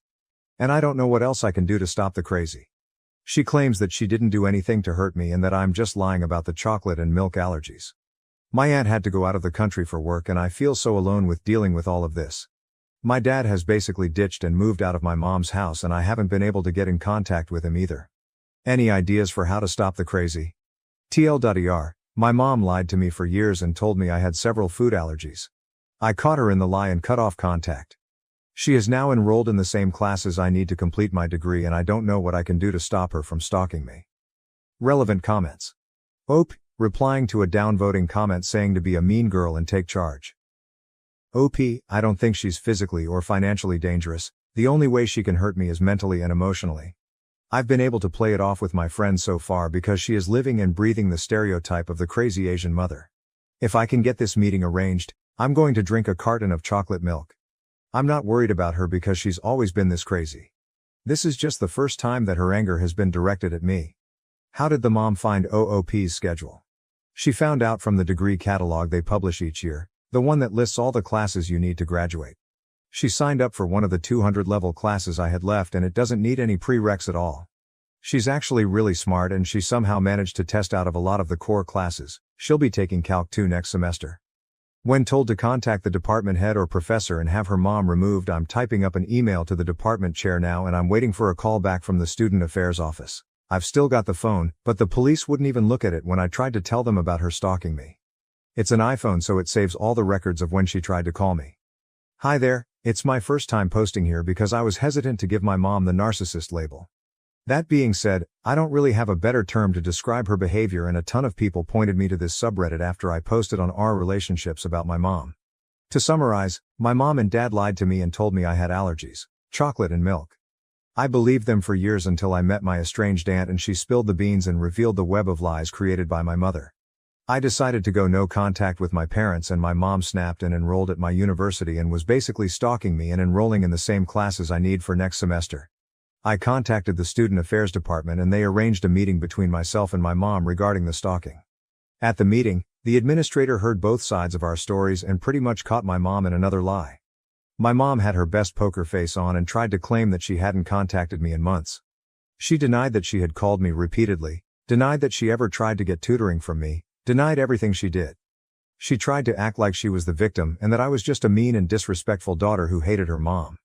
And that's when I produced my iPhone and showed the administrator the call log from when my mom called me over 1,000 times in a row. This is not an exaggeration. The call log hit quadruple digits. My mom then tried to deny that the number was her cell number, but the administrator looked it up in the student database and it proved she was lying. My mom tried to backtrack, but the damage was done. The administrator made us both sign contracts that said that we each must not contact each other for the remainder of the school year, otherwise we would be suspended from classes. My mom was forced to change her schedule so that she would not be in the same classes as I was in. The administrator made it clear that if she tried to circumvent the contract, even if by accident, that she could have her student ID banned from entering the student center or other buildings if I was inside. They are controlled by RFID chips and we have to swipe them to enter certain buildings. After the meeting ended, I was so happy and I felt free for the first time in weeks. A few nights later, my dad called me and left a voicemail informing me that my mom tried to commit suicide with sleeping pills and that she was going to the hospital. I thought it was fake at first, so I called the hospital and they put me through to my dad who was in the waiting room. My dad laid into me pretty hard and called me names and stuff about the whole situation and then told me that if I didn't want my mom to die, I shouldn't have made her life miserable. So that's my Thanksgiving vacation and I don't really know what to think or do right now. I'm going to go bake a pumpkin pie and try to forget about it all, but food tastes like ash in my mouth. Relevant comments C1 as. Honey, it's not your fault. Not even a little. She is a very sick person. This suicide attempt is the inevitable conclusion of a long struggle with serious mental illness. Also, while we take all threats of suicide seriously on this sub, her failure to kill herself is notable. It is not hard to kill yourself. Even pop culture offers a few methods which are surefire, and a quick Google search will quickly turn up a dozen more. The fact that she didn't look for this information, and didn't complete her suicide, suggests that this was more of an attempt to manipulate than an attempt to leave the planet. I qualify this quickly with a link to suicide hotlines should anyone be reading this who is considering suicide genuinely. It's a nasty topic to be sure, but it needed to be said. She isn't dead, and that's significant. OOP. Thanks for saying this. My mom is incredibly intelligent and resourceful and I know that if she really wanted to die she would have been successful. She can recite stats off the top of her head and I've heard her saying before that most successful suicides involve guns. I know for a fact that she knows what it takes for suicide and she's smart enough to find a way to hurt herself without leaving lasting damage. She also made sure to put me down on her list of approved visitors and sign all the paperwork, so that the nurses can tell me information without violating HIPAA. She knows that I'm the type of person who would have called the hospital and then I would know all the details and she could guilt me with them.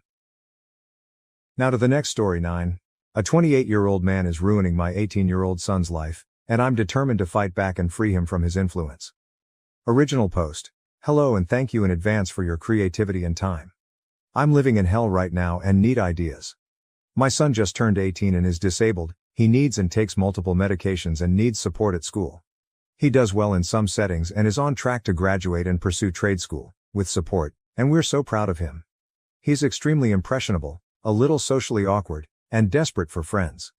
For years we've struggled because he gives his possessions away, gets in bad situations, someone offering to sell him rocks at a park, him thinking they are collectible polished gemstones, so he asks to see them, and then freaks out when he realizes they're drugs. And is easily bullied. He will do anything to be liked. Which breaks my heart. And we're working on it in therapy, with trusted adults, etc. The grown man. This guy is 28 years old. Let's call him Quentin. He's frequently homeless, often sleeping in a tent in parks. Or he'll get a voucher from our city to stay in a motel. He has 2 pit bulls, not spayed or neutered, that he will leave in the tent or motel room when he works at a fast food job. I actually have compassion for him and his animals, if he had nothing to do with my son. It started with him asking my son to watch his dogs in the park while he worked. My son is so thrilled to have a friend, and be helping. And he does love animals. So he will spend 8+ hours a day or night, alone in a park, watching these dogs. He would ask if he took dog food, toys, and blankets from our house for Quentin's dogs. He does it whether we say yes or no. Months ago, we would say yes because I appreciate that my son wants to help these dogs. Starting a few months ago, when my son turned 18, Quentin told him he didn't have to stay with us and could stay with him. For weeks, our son was sleeping in the tent with the dogs or rough in the park. Quentin gives him beer and weed. Our son will watch the dogs for entire shifts while he works. Quentin tells him he will help him get a tent and vouchers too. The police are sympathetic, especially because my son has disabilities and also some medical issues. But he is 18. School is supportive, but he's almost to graduation, and again, he's 18. We had not ever pursued medical conservatorship or anything like that because before now lots of things were going right and we don't take that lightly, removing civil liberties from another young adult. In the past week, Quentin got another room at the motel. He messaged my son to come stay with him, and he did. My son sat in the room and watched his dogs while he worked, and I imagine they smoked and hung out when Quentin was not working. My son would respond to text messages from us but asserted he is an adult and can go where he wants. He missed a week of medication, school, part of his part-time job, and another important appointment. Being Quentin's friend is more important than all of these things, and he feels good helping his friend and says Quentin is like a brother to me. He's the best brother I've ever had. Quentin's own family has kicked him out. They are nearby. No idea who watches the dogs when my son is not available. Quentin doesn't drive, and earlier this week my son gave Quentin his bike because he needs it more than me. Our son came home yesterday and had a complete psychiatric crisis because he's been unmedicated, and probably also high drinking, for so many days. His medical issues are exacerbated. He was banging his head on the concrete floor, and when we called emergency services, he spit at the police, so they put a spit hood on him and restrained him. It was horrific and he was begging for help. We're not sure when he will be stable enough to come home and may need a medical procedure. He was coherent today, crying, apologizing, but still 100% certain Quentin is his friend. I also feel terrible because I know that at age 18 it's a good thing for my son to be not telling us everything, having his own friends and life, etc. I look forward to that day. He does have other friends who are closer to his age and their hanging out is more appropriate, but these other kids have busier lives and more responsibilities. They aren't available 24/7. Quentin is, and my son feels so good when his phone pings and it's his friend, needing him. How can I make this man's life miserable? Or at least, make it too uncomfortable or risky to keep hanging out with my son? Nothing to harm or stress the dogs, please. It's not their fault and my son would never forgive me. Some of OOP's comments. OOP responded to all of them on May 9, 2024, 4 days later. Commenter. Sounds like you might need to pursue medical conservatorship, which I know you don't want to do, but it sounds like you definitely have grounds and it's the lesser of two evils at this point. I don't see things ending up well without intervention. Oop, thank you for this, and others who prompt me to reconsider conservatorship. I called a lawyer on Monday. I had already done research and collected that info, but had a lot of hope that once sheltered work started up and he had less free time it might not be necessary. Commenter, pay someone to be your son's friend, that's more of a caretaker. Honestly, this guy sounds at the very least like a scammer. Sometimes the only way people get deep in one scam is a second scam. It's sad, but there's literally a bot on iReddit scams for recovery scams. Basically people promise to recover your loss for some fee. It's not great, but if you could afford someone to offer better friendship and then point out that his old friend is lame, it'll be like positive peer pressure. Maybe help the person could help them join appropriate opportunities for new friendship, then phase out. OOP. This is another great idea and I appreciated the comments below it here in the thread. I have reached out to some young adults older than him that might serve as mentors or fitness coaches. Hang out with him, work out, play basketball. Build positive connections with people who don't wish him ill. Thank you for this. I have a few possibilities here in our area. Commenter. If it was my son, there's nothing I wouldn't do to ensure his safety and well-being. My advice would be to just make this man's life miserable. Contact his work and make complaints against him. Tell them he's selling weed or is abusive to customers. If he has a room, report him for dealing drugs and threats of violence. If he stays in the park, phone the police and claim his dogs are attacking people in the park. All anonymously, of course. Maybe nip down to the park late at night and set off a shitload of fireworks near to his tent. Do this over and over again. Make it your life's mission to ruin him. He'll move on when it all gets too much.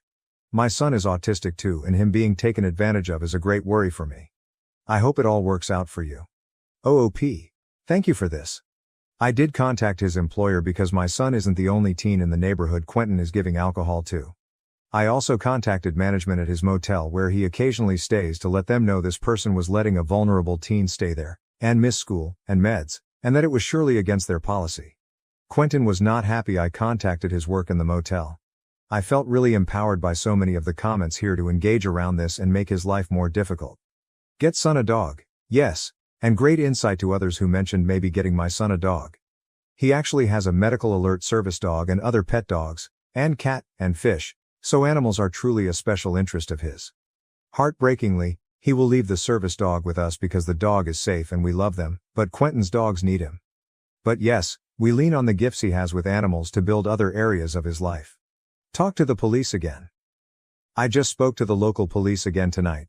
Sometimes they lean heavily on he's 18, he's an adult, but some of them, when they get to know him a bit, realize he's vulnerable and are more willing to help. Keeping him busy. Yes. Son has an interview tomorrow at an animal adoption center. This is the type of setting that would keep him busy, help him feel like he's doing something important, and give him better adults to be around. Commenter, get rid of the dogs. Go on Facebook and post how they are being abused, and an intervention must take place. Get rid of the tent. Is he camping illegally? Call the cops. Get rid of Quentin. He's not good for anyone right now, not even himself. A major intervention is 100% necessary for all parties involved, for the police, for you, and for your son. There is so much to lose with inaction. OOP. I did part of this evening. Son got home from the hospital last night, back on meds, stable, goes to his special interest class at school, does great. Going for a bike ride. Lo and behold, he's back out with Quentin and the dogs. It's after 10 p.m. so the park is closed. Quentin is pitching the tent. I called the non-emergency line to let the police know a homeless man with 2 pit bulls was sleeping in that park near the playground. Police went and moved him, and sent Son back to us. I will keep doing this. I might also flyer homes near the park to let them know there's a homeless man with 2 pit bulls who provides alcohol and weed to teens in the park near their home, to help make it less comfortable for him to be there. Thank you for this advice. Commenter, you could see if Quentin would accept cash and a bus ticket to leave town. It would be the least messy way to disentangle him from your son. Or if you can round up a group of scary people in a van, a different kind of ride out. I appreciate and applaud the autonomy you've given your son, but it's time for his own sake. OOP, thank you for this. I did go find Quentin after seeing this advice and offer him cash to leave my son alone and stop taking his calls. He refused and promptly told Son that I had offered. He also told my son I'm too attached to him. Block the number on Son's phone, thank you for these. Yes, we've blocked his number in the past, and given Son an old flip phone when smartphones were too much to manage healthily, but Quentin doesn't even always have a phone. They video chat on Instagram. They also can borrow anyone's phone, log into Insta, and communicate. Go with him to every hangout. I love this advice to crash every hangout. I started doing that tonight. Quentin was so mad, he told me I'm harassing him. He finally walked off and told my son not to follow him. Son is mad at me and parroting that Quentin says I'm too attached. Fine with me, I can do this every day. Great advice. Update post. A few months ago I came here asking for tips to help get a man named Quentin out of my son's life. I'm super grateful for all of the ideas and many kind words. As of today, and for the last 3 months, my son is happy and healthy. We found a transitional living house for him with 5 other young men and 2 house managers, and a dog. He's learning to be an adult, learning to cook, clean, and get a job. It includes therapy, gym every day, yoga, skateboarding, truly a dream come true. The house is about 40 minutes away from where Quentin lives and my son feels he has friends, is purposeful and feels adult and is learning and busy. They will also do job training. Before this happened, I took as much of your advice as was possible. I contacted the manager at Quentin's workplace and the motel he occasionally stays at. I told them Quentin was allowing a disabled teenager to stay with him and giving him, and other teens, alcohol. Manager is a local small business owner and took my information seriously. I also went to the motel and pointed out the sign that said all guests must have ID, my son does not. I told the manager I hoped he was abiding by rules or I'd contact the corporate. I also started calling the non-emergency PD line when he was camped after park closing time, and leaving his dogs during the day. PD would move him along. Someone had the great advice of being his best friend and showing up all the time. So I did. Quentin wants to see my son. Hey, here I am too. I'm at the park, I'm at your work, I'm near the motel. I even prepared flyers to let others in the park neighborhood, with a playground for small children, know about the tent, camping, and unsupervised unneutered pit bulls. Quentin got increasingly upset. He said I was stalking him and he was going to call the police. I said politely, please do. I'd love to tell the police more about what you're doing with my son and other vulnerable young people. I told him, you want to be in my son's life, I'm in your life. Up to you. I really felt bold after all of your advice and encouragement. I was willing to keep going for the long haul. In the meantime, we found a lawyer and I started tapping into resources to find my son some kind of job training, because he really wants to help and feel grown up. For a few weeks he was working at a drugstore, through a program through a local agency. That was huge for him, stocking and cleaning and helping people. It also kept him busy for about a month and kind of removed Quentin slightly. Quentin either got sick of seeing me or afraid of losing his job. The location of the motel he had been staying at occasionally stopped letting him, so he had to start using another location much farther away. Farther to walk to work and harder to deal with. I think he realized my son wasn't worth the trouble I was causing, and just stopped contacting him. Thank you so much for all of your ideas. I was so focused on trying to fix it from my son's end as his mom, I had no idea how to actually deal with Q. You all were fantastic. Huge thanks from the mom of a happy, healthy, busy and purposeful young adult son. Some comments. Commenter, glad things in your situation are going in a positive direction, but wondering why you have to mention unneutered pit bulls in such a negative context. I'm 100% about spay and neutering all animals right now cause this country is in a crisis with the homeless pet population, but I feel like your statement wasn't mentioned because of the same reason. OOP, absolutely. Thank you for naming that. I'm also worried about the animals. One reason I struggled at first with what to do is if my son weren't a factor, I would feel drawn to helping Q and his animals, or at least pointing him to resources for that. I have colleagues who work for organizations who help those without homes to stay with their pets, often their family. Since I wrote the first post, one of these dogs has had puppies. I also tried to help my son realize that he wasn't responsible for the dogs and it was a hard life for all of them. Until it became clear how in danger my son was. I guess I mention it as another example of how the adult in the situation was not being responsible, and how the untended dogs were not safe for themselves or other unfixed animals who might come into the park. For me, the state of the animals is also sad and one reason my son was so compelled to help. Which is a negative. I feel for them and never wanted to harm or scare them. Traditional Plan 7423. For anybody in Houston TX that may see this. I work for a nonprofit, SEER Jobs. We offer training and licensure to youth, young adults, and veterans. Financial literacy assistance for everybody. Our goal is long-term financial stability through training and job placement and financial education. We are completely funded by federal, state, city, and private donors. All classes, certifications, and licensure are completely at no cost to you, the member. Please look us up. Please donate if you find it something that you support and help us to continue our mission. SEER Jobs for Progress in Houston, Texas. Find us at seerjobs.org and on Facebook, Instagram, TikTok, and any other platform I missed. We have community events that you can participate in and help us continue to serve anybody who wishes for a brighter future. ETA, sorry if it may sound like taking attention from OP, but our services are helping many in this situation. And we will do anything it takes to see our members succeed. I may just be admin in accounting, but I wholeheartedly believe in our organization and mission. OP, thank you, amazing. Yes, an org like yours is helping us immensely and I'm so grateful others can help my son and I can be his mom. Thank you for your time and work. Thank you for watching. If you haven't subscribed yet, please do so and hit the notification bell to stay updated with more shocking real-life stories happening around you.